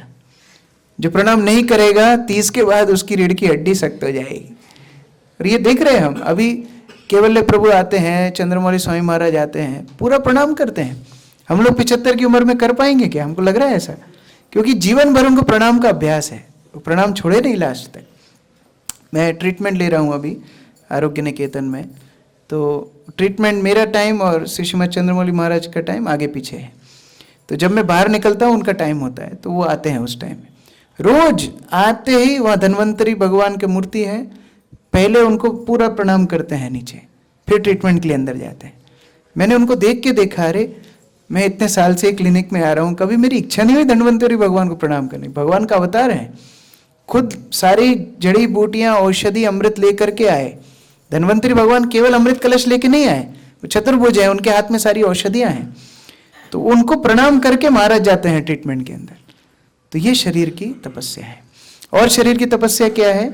शौचम, क्लेanलीनेस, स्वच्छ शरीर को रखना, ये शरीर की तपस्या है। ठंडों में तो आपको इसका अनुभव अपने आप हो जाएगा। आर्जवम, सरल रहना भी तपस्या है। कॉम्प्लिकेटेड रहना तपस्या नहीं है, सरल रहना तपस्या है, सादा रहना। ब्रह्मचर्यम, ब्रह्मचारी व्रत का पालन करना, ये भी तपस्या है। अहिंसा, दूसरों का ना पहुंचाना तपस्या है। शारीरम तप उच्यते। तो आप नोट कर लो, बहुत सुंदर प्रभुपाद तात्पर्य दिया है 17:14 भगवद गीता। अभी 15वां श्लोक, अनुद्वेग करम वाक्यम सत्यम प्रियम हितम चयत स्वाध्याय अभ्यासनम चैव वाङ्मयम तप उच्यते। अभी वाङ्मयम अर्थात वाणी की तपस्या। वाणी की तपस्या क्या क्या है? सबसे पहले, बहुत कठिन है, अनुद्वेग। ऐसे वचन ना बोलें जिससे लोग उत्तेजित हो जाएं, लेकिन हमें मजा तो उसमें ही आता है। ऐसा बोलते हैं कि आदमी पूरा नीचे अंगूठे से लेके सिर तक पूरा थर-थर कांपने लगे। हमारे वचन इतने तीक्ष्ण होते हैं, हमारी तपस्या कैसे होगी? हम लोग खंडन कर रहे हैं। ये रेगुलेटिव प्रिंसिपल इतना आसान मत समझिए, इसके ऊपर ही पूरा कोर्स हो जाएगा 2 महीने का। मैं तो फास्ट चल रहा हूं। इंटॉक्सिकेशन का विपरीत है तपस्या, और तपस्या पालन करने वालों को अनुद्वेग वचन बोलना है, दूसरों को उद्वेग नहीं करना है। सरकास्टिक बोलना वैष्णवता के खिलाफ है। सरकास्टिक वचन किसी वैष्णव को नहीं बोलना चाहिए। सरकाजम समझते हैं आप? सरकाजम, प्रभु जी आप तो रोज मंगला आरती आ रहे हो, वो नहीं आ रहा है, आप उसको चिढ़ाने के लिए उल्टा बोल रहे हो। इसके बदले सरल शब्दों में आप बोलेंगे, प्रभु जी आप नहीं आ पा रहे हो, कुछ दिक्कत तो नहीं है, आप स्वस्थ हैं, आपके घर में सब ठीक तो है? सीधा बोलिए ना, straight forwardness. Simplicity means without duplicity, ये सरलता है। तो ये अनुद्वेग, कर्म वाक्यम, और ऐसा नहीं कि केवल वचन बोले हैं और उनके प्रसन्न करने के लिए कुछ सत्य भी होना चाहिए। सत्य हो लेकिन प्रियम, मधुर हो, और हितम, दूसरे का भला भी करना चाहिए। अब ये 4 आप लगा लीजिए। अनुद्वेग, उद्वेग नहीं करना चाहिए, आपकी वाणी सत्य भी होना चाहिए, प्रिय भी लगनी चाहिए, हितकारी भी होना चाहिए। मेरा चैलेंज है, आपका मौन व्रत आज से शुरू हो जाएगा। बोल ही नहीं पाओगे। उद्वेग भी ना करें हमारे वचन, सत्य भी हो, दूसरे को प्रिय भी लगे और हितकारी भी हो। बहुत कठिन है, लेकिन अभ्यास करना है। यही तो तपस्या है। तपस्या मतलब क्या है? क्या एक अंगूठे पे खड़े होकर हिरण्याकशिपु जैसे हाथ ऊपर करना है, वो तपस्या होती थी तो हम लोग को ऐसे ही छोड़ देंगे भगवान? हिरण्याकशिपु को एक छोटा मोटा एक ब्रह्मांड का अधिनायक बना, और वो भी कितने 5-7 साल के लिए। ज्यादा टाइम थोड़ी हिरण्याकशिपु ने मजे किए, तपस्या लंबी की। लेकिन हिरण्याकशिपु घर जाने के बाद प्रहलाद महाराज का जन्म हुआ, और 5 साल के जब प्रहलाद महाराज थे तब तो भगवान ने फाड़ दिया, खत्म कर दिया। तो कितने साल सरकार चली? 5 साल ही चली। तो 5 साल के इंद्रिय भोग के लिए इतनी तपस्या भगवान ने उससे कराई। हम लोगों को कहाँ जाना है? हाँ, वैकुंठ भी नहीं बोल रहे, देखो कहाँ जाना है? गोलोक वृंदावन। वैकुंठ में भी एकदम टॉप मोस्ट गोलोक वृंदावन जाना है। और रस भी कौन सा चाहिए? एकदम टॉप, माधुर्य चाहिए। और उसकी तपस्या क्या करना है? कुछ नहीं। तो ये वाङ्मय तप उच्यते, ये वाङ्मय, ये वाणी की तपस्या हम सबको करना है। और साथ साथ में इतना ही नहीं, रोज स्वाध्याय करना, रोज शास्त्र पढ़ना, ये भी वाणी की तपस्या है।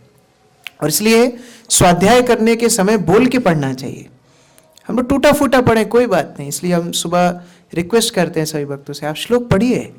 मैं भी नहीं उच्चारण ठीक करता हूँ, ठीक है, गुरुदेव वो देख रहे हैं कि हम लोग प्रयास कर रहे हैं, वो ज़्यादा महत्वपूर्ण है। हम लोग पढ़ेंगे, धीरे धीरे धीरे शुद्ध हो जाएंगे। ये वाणी की तपस्या है, स्वाध्याय करना रोज। अभी अगले श्लोक पे आ जाइए, 17-16। मनः प्रसादत् सौम्यत्वं मौनम आत्मा विनिग्रह भाव संसुदृति एतत् तपो मानसम उच्यते।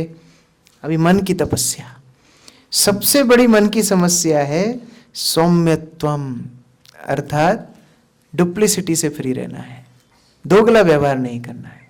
ये मन की तपस्या है, क्योंकि मन का आचरण है ऐसा करके दिखाना जो हम नहीं है। आर्टिफिशियलिटी मन का आचरण है, और नेचुरलनेस मन को अच्छी नहीं लगती। जितना आप स्वाभाविक रहोगे, सरल रहोगे, मन चिल्लाएगा, चीखेगा, अरे क्यों सरल हो। अगर तुम विनम्रता भी दिखा रहे हो तो ऑडियंस तो होना चाहिए, 4-5 आदमी देखना चाहिए ना, फिर विनम्रता दिखाओ। मन ऐसे ऐसे अपवाद फैलाएगा। इसलिए मन की तपस्या है सौम्यत्वम। और मौनम, मौनम का अर्थ होता है मौन व्रत, लेकिन प्रभुपाद यहाँ लिखे ग्रेविटी। ग्रेविटी अर्थात गंभीर रहना सीखना चाहिए। गंभीरता का मतलब अनर्गल प्रजल्प नहीं करना चाहिए, मन की तपस्या है। और आत्म विनिग्रह, अपनी इंद्रियों को संयमित करना, और समशुद्धि, अपने स्वभाव को शुद्ध करना, ये सारी मन की तपस्या है। तो ये तीनों आपके होमवर्क में सम्मिलित रहेंगे। 17 पॉइंट 14, 15, 16, 17वें अध्याय के 14, 15, 16 ये 3 श्लोक आप पढ़िए, इसके अनुवाद पढ़िए, तात्पर्य पढ़िए। ये तपस्या करने से हमारी इंटॉक्सिकेशन वाला रेगुलेटरी प्रिंसिपल फॉलो होता है। अब अगले पे आ जाए, अगला जाए कि 2 ही रेगुलेटरी प्रिंसिपल काफी है? अगला, नो गैम्बलिंग।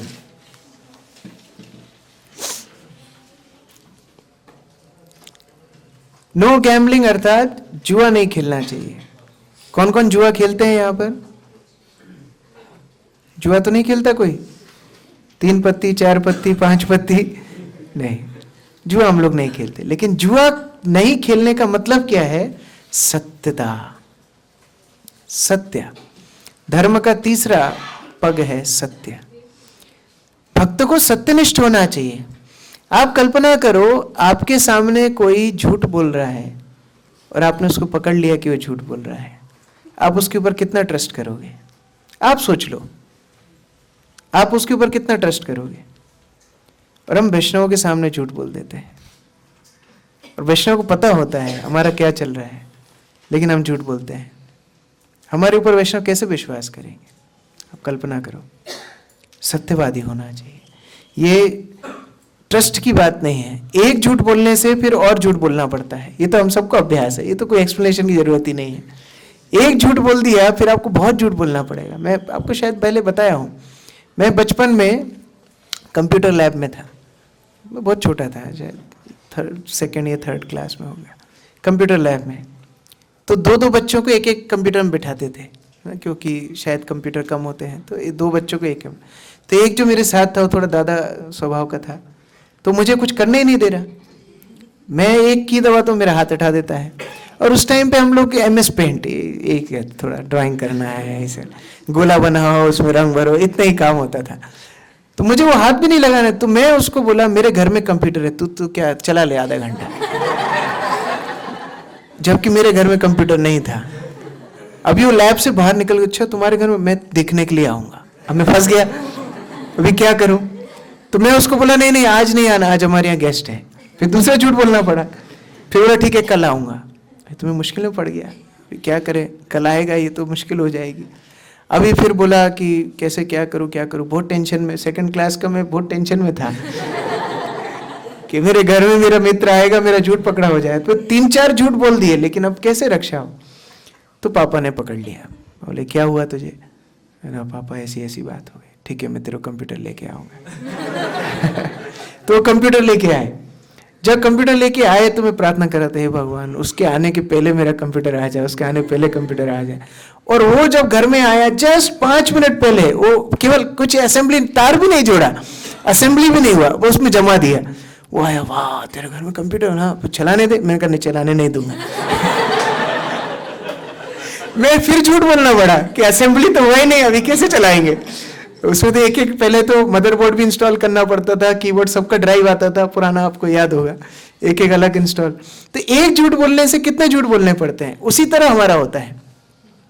हम नहीं आए, भक्त लोग पूछते हैं प्रभु जी आप क्यों नहीं आए? नो मेरी तबीयत खराब थी। अभी 2nd क्वेश्चन क्या आएगा? क्या हुआ था? फिर आपको बोलना पड़ेगा। अभी भक्त लोग तो कंसर्न होते हैं, फिर भक्त बोलेंगे चलो मैं तुमको दवाई देता हूँ। अब दवाई खाना पड़ेगा, और दवाई नहीं खाओगे तो ये भी मेरे साथ घटना हुई। कोटा में एक बार हमारे एक भक्त थे, मंगला आरती नहीं आए। मैं उनको पूछा आप मंगला आरती क्यों नहीं? मेरा पेट दर्द हो रहा है। पेट दर्द क्यों हो रहा है?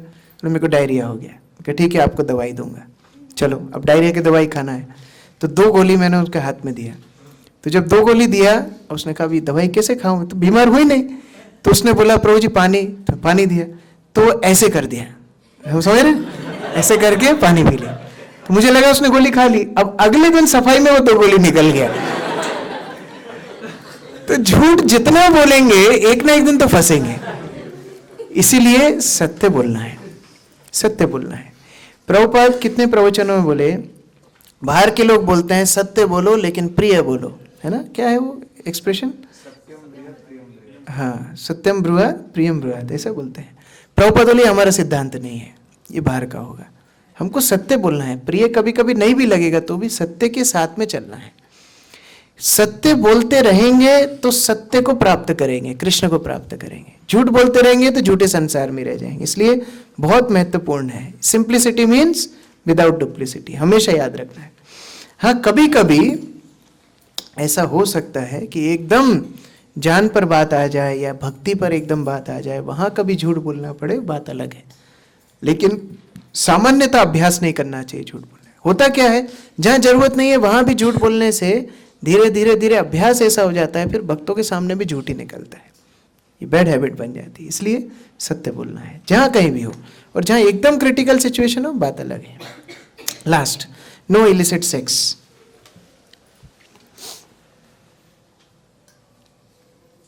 अवैध संबंध नहीं करना। प्रभुपाद इसको सरल भाषा बोले हैं, वैवाहिक जीवन में जो है एक पति निष्ठ रहना है, ये मर्यादा के भीतर रहना है। सारी दूसरी माताओं को माता रूप से दर्शन करना है, और जो ब्रह्मचारी हैं उनके सभी के लिए माता रूप से दर्शन करना है। जितने अभी क्राइम हो रहे हैं सब इसके लिए हो रहे हैं, सारे पूरा समाज पूरा प्रदूषित हुआ इसके लिए।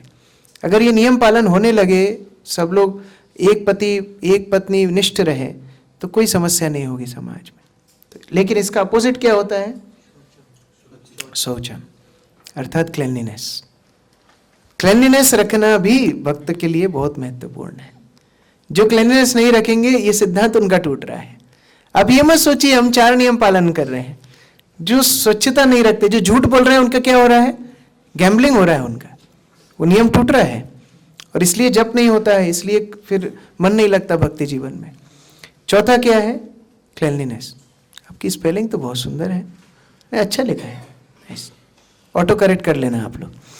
तो क्लेanलीनेस कितने प्रकार की होती है? क्लेanलीनेस 2 प्रकार की होती है, इंटरनल, एक्सटर्नल। एक्सटर्नल क्लीननेस में क्या क्या आता है? दिन में कम से कम 2 बार भक्तों को स्नान करना चाहिए, कम से कम 2 बार, और स्वच्छ कपड़े पहनना चाहिए। ये नहीं कि अभी जाके ये ड्रेस ऐसी की ऐसी हमने लटका दी, और फिर 1 हफ्ते बाद पहनेंगे, तब तक उसमें सुगंध तो नहीं रहेगी, और फिर उसको किसी को पता भी नहीं पड़ेगा कि हमने रिपीट की नहीं। एक बार जो कपड़ा आपने पहन लिया, अभी वो धोना है। और कई बार चलो ये कपड़े तो पहनता हूँ, लेकिन भक्तों को देखता हूँ स्वेटर, उनके मफलर, उनके टोपे बहुत गंदे हो जाते हैं। कल तो मैं एक भक्त को देख रहा था, मेरी इच्छा हो रही थी, प्रभु जी आपका स्वेटर मुझे दे दो। फिर मैं बोला नहीं कि उनको बुरा लगेगा, मैं सोचा मैं उनको धो के वापस दूंगा। स्वच्छ रहना चाहिए वैष्णव को। यदि आप बाह्य स्वच्छता नहीं रखोगे, हम लोग पहली क्लास में भी चर्चा कर रहे थे, मतलब अंदर से आपकी स्वच्छता नहीं है, या वाइस वर्सा भी होता है। स्वच्छ रहेंगे तो आंतरिक रूप से भी अच्छे विचार आएंगे। जल से घर साफ होना चाहिए, पोछा लगना चाहिए प्रतिदिन, झाड़ू लगना चाहिए, ये सब है। भगवान के ऑल्टर में गंदा नहीं होता है, फिर भी सबसे पहले जाके पुजारी पोछा लगाते हैं, सबसे पहले भगवान को उठाने के पहले, सबसे पहले। हर आरती के पहले पोछा लगाते हैं, हर आरती के बाद पोछा लगाते हैं। कितनी आरती होती हैं? 6-7 आरती होती हैं, फिर बीच बीच में भी पोछा लगाते हैं, फिर महा क्लीनिंग भी करते हैं। क्यों? भगवान स्वच्छता पसंद करते हैं। स्वच्छ रहेंगे तो हमेशा आपको अच्छे विचार आएंगे, तो इसलिए क्लीननेस का ध्यान रखना है। और इंटरनल क्लीननेस ये बहुत जरूरी है। इंटरनल क्लीननेस मतलब मानसिक, बौद्धिक और चेतना की तीनों की शुद्धता रखना। वो कैसे आती है? वो कैसे आती है? प्रभुपाद परपर्ट्स, प्रभुपाद क्या बोलते हैं? आंतरिक स्वच्छता कैसे आती है? भागवत प्रवेश की जय। कुछ याद नहीं रहता है। हाँ, आंतरिक स्वच्छता कैसे आती है? नाम जप से। हरे कृष्णा कृष्ण कृष्ण हरे हरे, हरे राम राम राम हरे हरे। क्या आप रोज गाते हो शिक्षाष्टकम पहला श्लोक? मतलब क्या है? चेतोदर्पण मार्जनम, हृदय की स्वच्छता, तो क्लीननेस, इंटरनल क्लीननेस, ये हरिनाम के माध्यम से होता है। इसीलिए हरिनाम जब हम करते हैं तो बहुत ध्यान से करना चाहिए। और ये तीसरा इसका लक्षण एक और है, काम वासनाओं के ऊपर चिंतन करना भी इलिसिट सेक्स के प्रिंसिपल को तोड़ना है। शारीरिक रूप से नहीं करते, वाचिक रूप से नहीं करते, लेकिन चेतना चिंतन करना, ये भी ये नियम को तोड़ना है। तो अभी तो बहुत मुश्किल है, सबके घरों में सोशल मीडिया है, मोबाइल है, और साधकों के लिए सबसे बड़ा शराब ही है। मैं देखो डायरेक्ट आप लोगों के साथ बातचीत कर रहा हूँ, हम लोग साधक पथ पर हैं, जो जो समस्याएं आती हैं हमको चर्चा करना होगा। प्रभुपाद से एक बार एक व्यक्ति बोला, स्वामी जी आप इतना काम वासना के बारे में क्यों बोलते हो? प्रभुपाद बोले, तुम करते हो, हम बोल नहीं सकते हैं, तुम सब गड़बड़ काम करते हो, हम बोल के बता रहे हैं कि नहीं करना है। तो इसीलिए ध्यान रखना है, भगवान को रोज प्रार्थना करना है। मैंने इसमें लिखा है क्या क्या आप लोग कर सकते हैं काम वासनाओं से सतर्क रहने के लिए। सबसे पहला पॉइंट प्रार्थना करना है, प्रतिदिन भगवान से प्रार्थना करना, हे भगवान मुझे आपकी माया शक्ति से बचाइए, मैं स्वच्छ रहना चाहता हूँ, मैं आपका भजन करना चाहता हूँ। फिर भी बार बार माया प्रलोभन देगी, लेकिन प्रार्थना करना है सबसे पहले। दूसरा है नवदा भक्ति के जो अंग हैं, श्रवण कीर्तन स्मरण वंदन, उनको बहुत गंभीरता से करना है। तीसरा है फिजिकल सेवा, कुछ ना कुछ करना है, कुछ ना कुछ फिजिकल सेवा में हम संलग्न होंगे तो धीरे धीरे हृदय शुद्ध हो जाएगा। चौथा है साधुओं का संग करना है, क्योंकि साधुओं के संग में अपने आप के ऊपर आपको धिक्कार होगा, अरे इतने काम वासना है, ये साधुओं को देखो ये इतने पवित्र हैं, तुम्हारा हृदय कितना कलुषित है। ये विचार कब आएंगे? साधुओं की संगति में आएंगे। अगला है सेल्फ डिसिप्लिन। सेल्फ डिसिप्लिन में 3 पॉइंट है, लिखो, सुंदर हैंडराइटिंग वाले 3 पॉइंट लिखो। 3 एस है, 3 एस बनाओ, बढ़िया 3 एस बनाओ, अच्छे अच्छे, वेरी गुड। एक इसके नीचे बनाओ, एक और इसके नीचे बनाओ। सेल्फ डिसिप्लिन 3 चीजें हैं। अगर आपको काम वासनाओं से सुरक्षित रहने का प्रयास, हम लोग तो ऊपर नहीं विजय प्राप्त कर सकते, प्रयास कर सकते हैं। 3 चीजें हैं। सबसे पहले ऐसे स्टे अवे, जो चीजें आपका पतन का कारण बन सकती है उनसे दूर रहो। यदि सोशल मीडिया है, सोशल मीडिया से दूर रहो। यदि कोई ऐसे दोस्त हैं जो ऐसी बातें करते हैं, चर्चा करते हैं, उससे दूर रहो। जो साधक नहीं एंड्रॉयड यूज करना चाहते हैं, मोबाइल बटन वाला यूज करो, जो है स्टे अवे, पहला है। दूसरा है स्टार्व बैड हैबिट्स। जितना ज्यादा बुरी आदतों को आप भूखा रखोगे उतना वो कमजोर हो जाएंगे। 20 साल हमने नियम पालन किए, एक दिन तोड़ दिया, क्या होगा? वो घी आपने दोबारा डाल दिया, वो अकाउंट आपने दोबारा खोल दिया। जितना इनको भूखा रखोगे उतना ज्यादा ये संयमित होंगे। और तीसरा है सप्लीमेंट गुड हैबिट्स। मतलब क्या है? परम दृष्टा निवर्तते, अच्छी आदतें लगाना है। आप कीर्तन करो, म्यूजिकल इंस्ट्रूमेंट सीखो, प्रचार करो, पुस्तक वितरण करो, अभय चरण, लिटिल कृष्णा, बहुत सारी अच्छी अच्छी वीडियोस हैं, वो देखो। उस प्रकार से आपका मन धीरे धीरे विषय से निकलने लगे। कम से कम हमारे बस में इतना है, लेकिन शुरुआत कहाँ से होती है? प्रार्थना से, वो आपको लिखा दिया।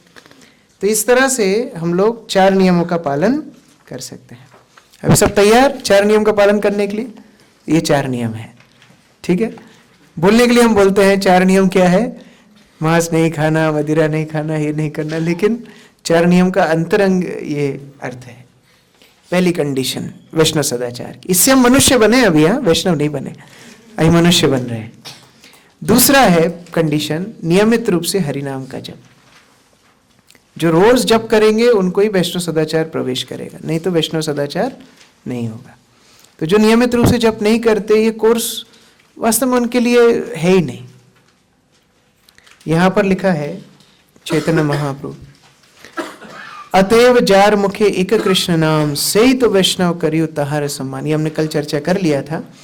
और चैतन्य महाप्रभु ये भी बोलते हैं, यहाँ होते सर्व सिद्धि होई वे सवार। इस महामंत्र का जाप करने से ही सारे सिद्धि व्यक्ति को प्राप्त हो जाएंगी। तो सारे गुण आगे के सब प्राप्त हो जाएंगे अगर कोई अच्छे से हरिनाम का जप करेगा। सर्वखन बोलो इथे विधि नहीं यार, और कोई विधि नहीं है, हरिनाम का जप प्रतिदिन करना है। और तीसरा बहुत महत्वपूर्ण प्रीरिक्विसाइट है वैष्णव सदाचार में प्रवेश करने के लिए, विनम्रता। विनम्रता नहीं होगी, ये सारे प्रिंसिपल्स आगे आपको अटपटे लगेंगे। अरे क्यों प्रभु जी, क्यों इतने नियम?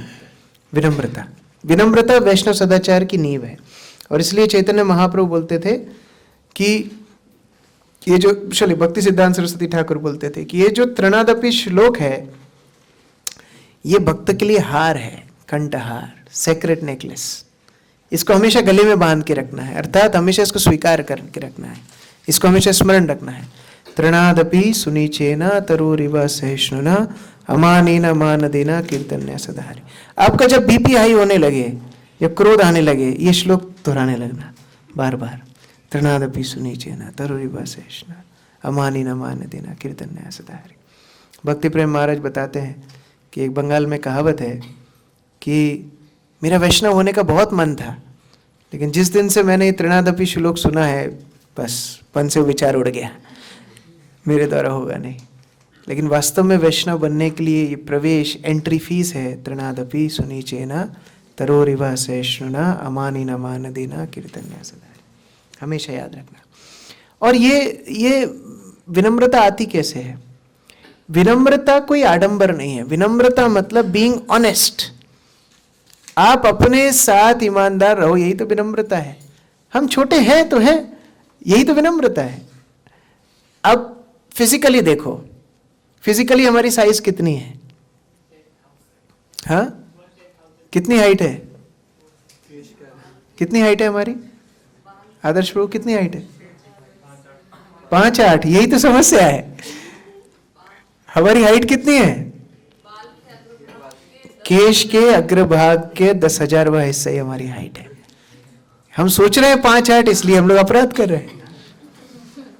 हमारी हाइट कितनी है?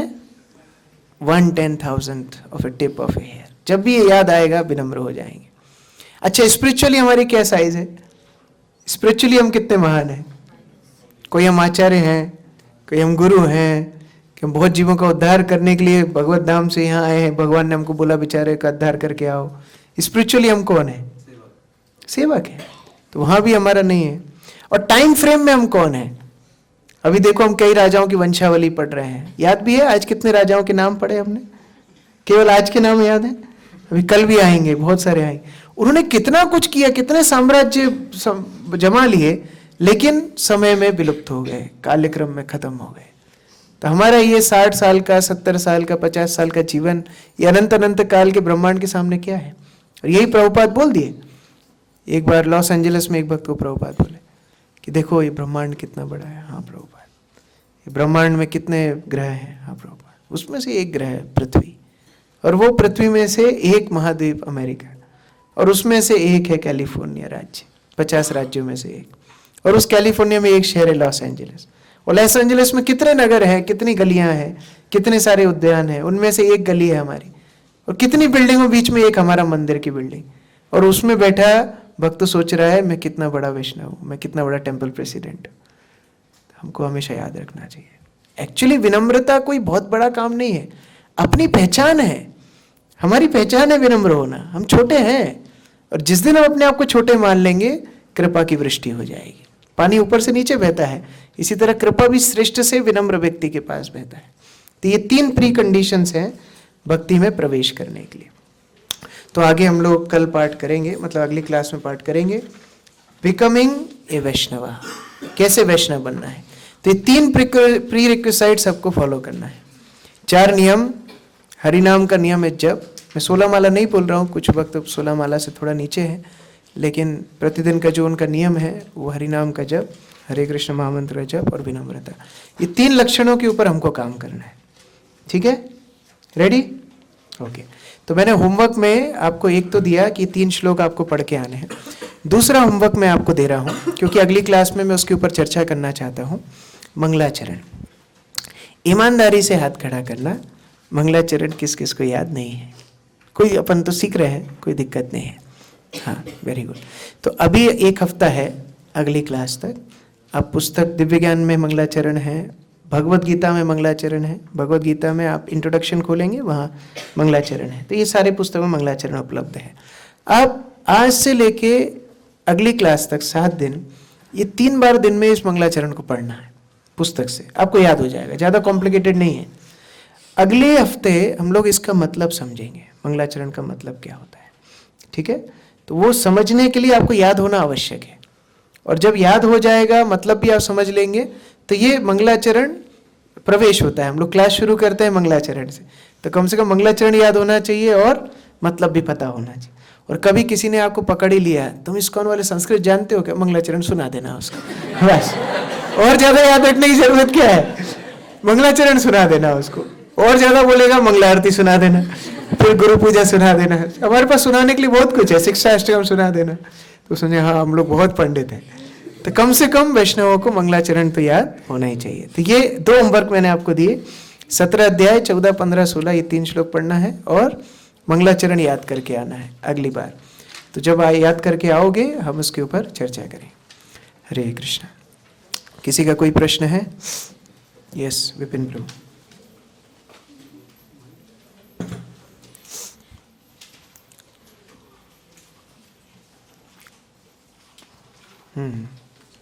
बोलिए।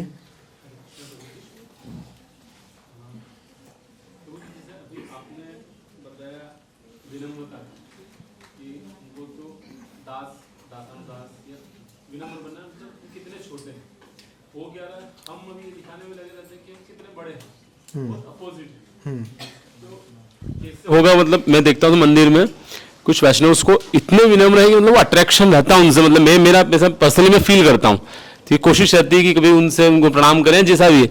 तो वो कैसे वो उनमें कैसे आया धीरे धीरे, मतलब वो हम कैसे उस तरफ जा सकते हैं? 3 स्तरों पे होता है।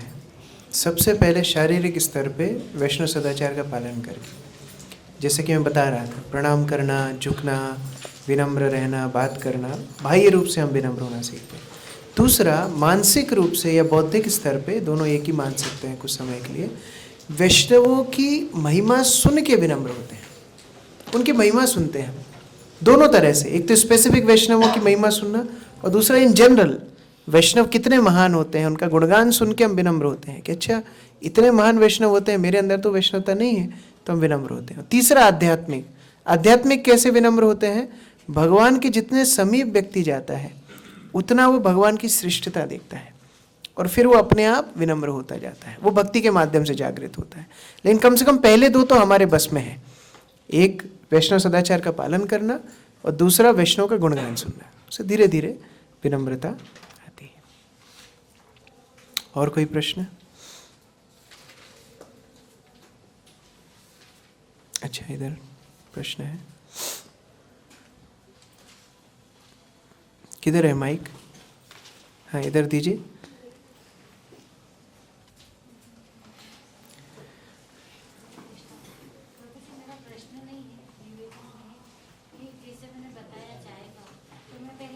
मैं 8 कप पीती थी, अब मैं एक दिन में 1 पीती हूँ और कभी कभी वो भी मैं स्किप कर देती हूँ। मतलब मेरा प्रयास तो मैं पूरा कर रही हूँ। उसको धीरे धीरे हर्बल टी पीना है, ठीक है? हाँ हर्बल टी पीना। जी प्रभु जी। उसको फिर 8 बार भी पी सकते हो, फिर कोई दिक्कत नहीं, ठीक है? हर्बल टी पीना हम सब सीख रहे हैं। ये क्लास के अंदर जो हम सीख रहे हैं ये एक दूसरे को नीचे ऊपर करने के लिए नहीं है। हम लोग तो अपने सबके बारे में जो अनर्थ हैं, जो कमजोरियां हैं, हम चर्चा कर रहे हैं जिससे हम उससे ऊपर बढ़ सके, है ना? धीरे धीरे छोड़ देना है। और कोई? यस पीछे प्रश्न है, पीछे। हरे कृष्ण प्रभु जी, दंडवत प्रणाम। प्रभु जी मेरा एक क्वेश्चन था, जैसे आपने वो विनम्रता बताया, सदाचार, तो जैसे हम मतलब टेम्पल में या आसपास रहते हैं, हम अपने भक्तों के साथ रहते हैं, तो वो लोग इतने विनम्र होते हैं तो मतलब हमारा नेचर और सॉफ्ट हो जाता है। लेकिन जब हम बाहर जाते हैं, लोग मतलब चिल्ला दिया या गुस्सा कर दिया तो एकदम से हम भी, तो उसको कैसे? वो स्वाभाविक है, कम से कम शुरुआत यहाँ से करना है। कम से कम वैष्णवों के बीच में हम जो सीख जाएंगे, बाहर फिर वैसा ही आचरण होगा धीरे धीरे।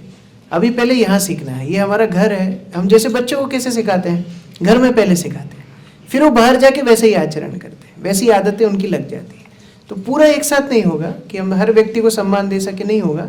बोला भी है यथा वैष्णव को जैसा सम्मान देना है वो अलग स्तर का सम्मान है, फिर बाहर का सम्मान अलग स्तर का सम्मान है। लेकिन कम से कम वैष्णव के समुदाय में हम सीखते हैं और फिर धीरे धीरे वो बाहर भी हमारे चरित्र में आने लगता है। हैबिट होती है, जैसे समय पे आना एक हैबिट है।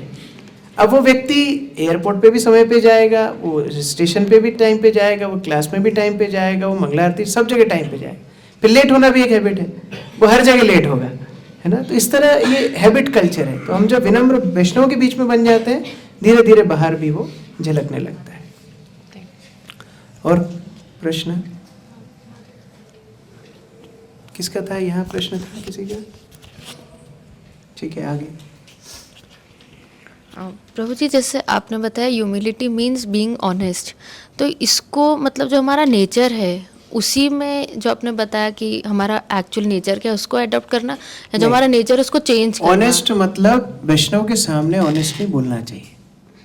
ऑनेस्ट रहने का मतलब ये नहीं है कि मैं जैसा हूँ वैसे ही रहूँगा, नहीं।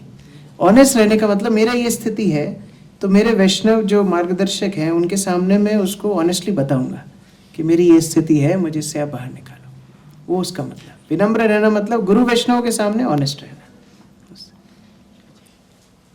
और प्रश्न? एक ही परिवार की साठगांठ है सर प्रश्न।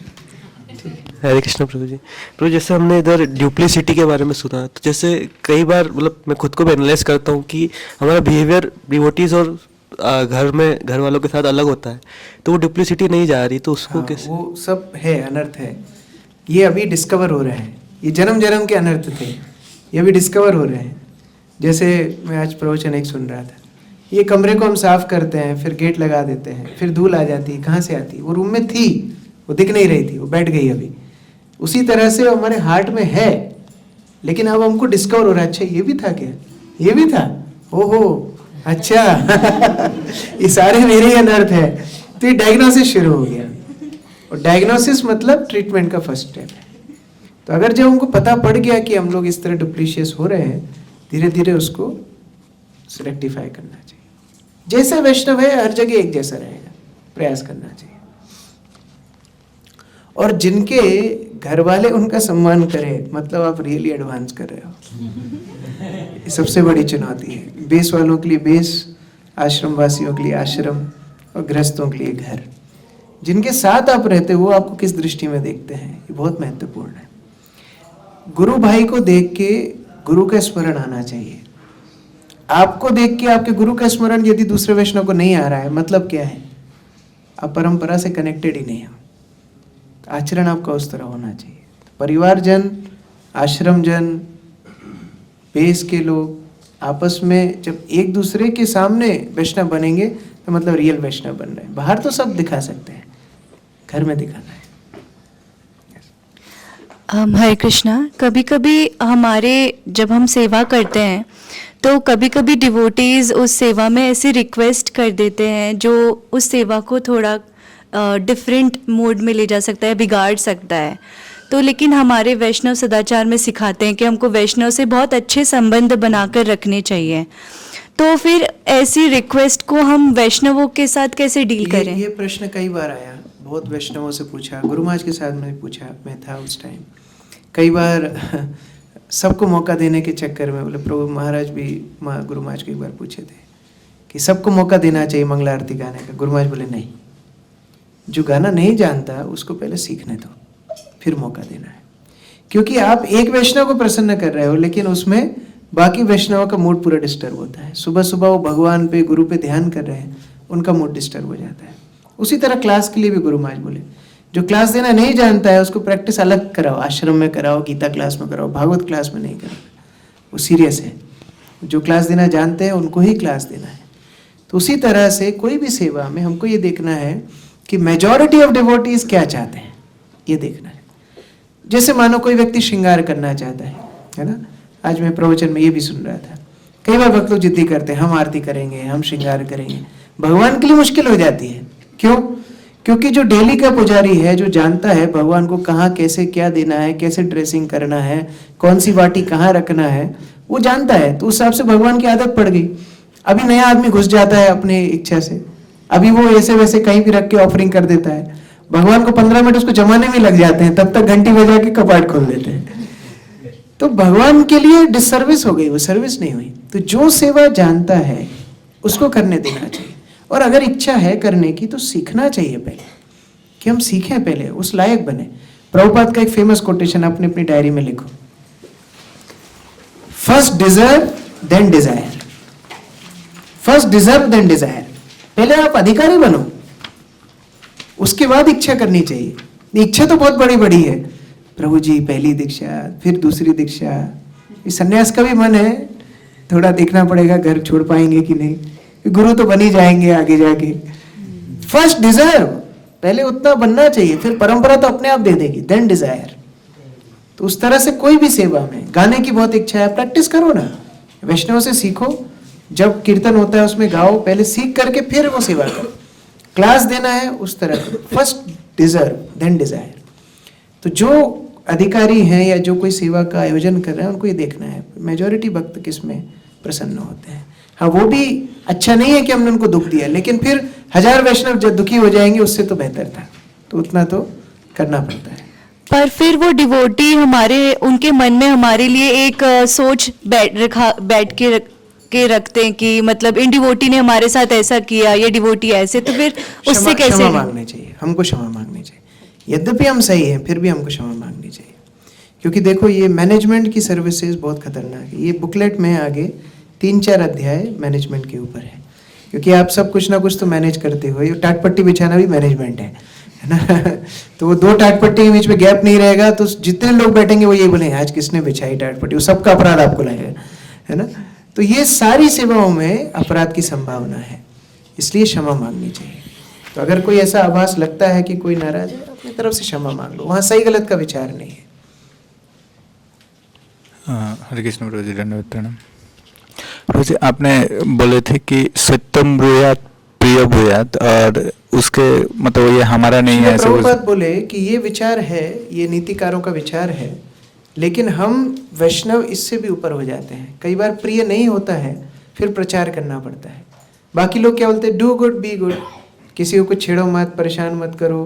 तो सत्य तो बोलना है लेकिन प्रिय प्रिय बोलना है। लेकिन कृष्ण क्या जोड़ दिया, उसमें हितम भी होना चाहिए, वो हितकारी भी होना चाहिए। तो प्रभुपाद इस दिशा में बोल रहे थे, केवल प्रिय नहीं, वो हितकारी भी होना चाहिए। तो एक स्टेप हायर। Thank you. ठीक है, और कोई लास्ट क्वेश्चन? यस। हाँ, ये कोई भी बुरी आदत से दूर रहने के लिए 3 स्टेप्स हैं। सबसे पहले जो वस्तुएं आपको भ्रमित करने की संभावना रखती हैं उससे दूर रहना है। मानो एकादशी के दिन आप मेले में जाओगे जहाँ खाने पीने की स्टॉल लगी, तो क्या होगा, फिर मन में विकार आएगा ना कि आज क्यों एकादशी पड़ गई, मैं क्यों व्रत किया, आज व्रत नहीं होता तो मैं सौंपटी खाती, पानी पूरी खाती, इस तरह विचार आएगा। तो जो वस्तुएं हृदय में उस तरह वासना ला सकती है उधर से थोड़ा दूर रहना है, स्टे अवे। दूसरा है, जो गलत आदतें हैं हमको पता है गलत है, फिर उनको थोड़ा सा भूखा रखना है, उनको जानबूझ के प्रताड़ित करना है, तभी वो बंद होंगी। हमको एक दार्शनिक क्या बोलेंगे उनको, वो इस तरह बोलते हैं कि इतना अपनी इंद्रियों को तृप्ति कर लो कि वो एक दिन परेशान हो जाए, है ना। कि आप समझ गए मैं किसकी बात कर रहा हूँ। लेकिन ऐसा आज तक हुआ नहीं।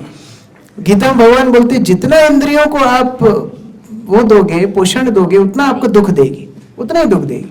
तो उससे दूर रहना है और उसको पोषण नहीं देना है। पोषण किसको देना है, सप्लीमेंट गुड हैबिट्स, जो हमारी हितकारी हैं, अनुकूल हैं, भक्ति वर्धक वस्तुएं हैं, उनको फिर ग्रहण करना है।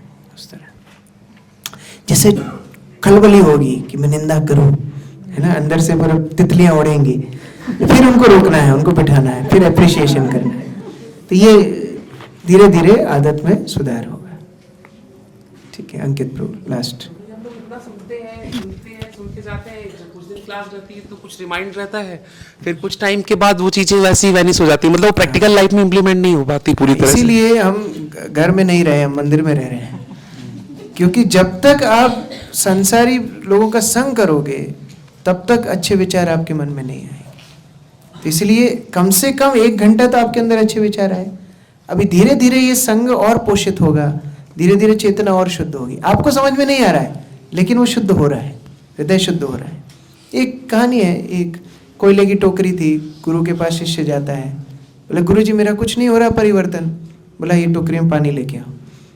तो टोकरी में पानी कैसे आएगा, वो इसकी सीख की टोकरी है, पानी भर के लेके आया, वो तो फैल गया। फिर गुरुजी बोले दोबारा भर के लेके आओ। बोला पहले ही तो सोच रहा था गुरुजी डुप्लीकेट है, अभी ऐसा काम करवा रहा है मतलब 100% डुप्लीकेट है। वो 3-4 बार भर के लेके आया, फिर गुरुजी को बोलता है मैं जा रहा हूँ। बोले ठीक है जाना है लेकिन टोकरी को देखो। वो कोयले की टोकरी एकदम साफ हो गई। तो पानी नहीं रुका लेकिन साफ करके गई। उसी तरह से हम लोग को लग रहा है कि कुछ नहीं रुक रहा है, हम बहुत कुछ सीख रहे हैं, नहीं उतर रहा है, लेकिन शुद्धिकरण हो रहा है, धीरे धीरे हमारा हृदय शुद्ध हो रहा है, तो होगा। लेकिन इसका समाधान है भक्तों का संग। धीरे धीरे संग को बढ़ाना है और आगे जाके रिटायर भी होना है ना। पूरा जीवन घर में नहीं रहना है, रिटायर होके पूर्ण समय भक्तों के संग में रहना है, तभी कृष्ण भक्ति हो सकती है, नहीं तो संभव नहीं। Thank you. ठीक है, समय बहुत हो गया, फिर आप प्रश्न लिख लो। हाँ, फर्स्ट डिजर्व देन डिजायर, मतलब पहले आप हम लायक बने कोई चीज के, फिर इच्छा करनी चाहिए उसकी, है ना। ये मैं कई उदाहरण दिया गाने के, जैसे मानो आज मैं सोचूं कि मैं सबके लिए आज प्रसाद बनाऊंगा, सब भूखे रह जाएंगे। पहले मुझे सीखना है, फिर बनाना है, उस तरह। हरे कृष्णा कृष्णा कृष्णा हरे हरे, हरे राम राम राम हरे हरे। श्रील प्रभुपाद की जय, समवेत भक्त वृंद की जय।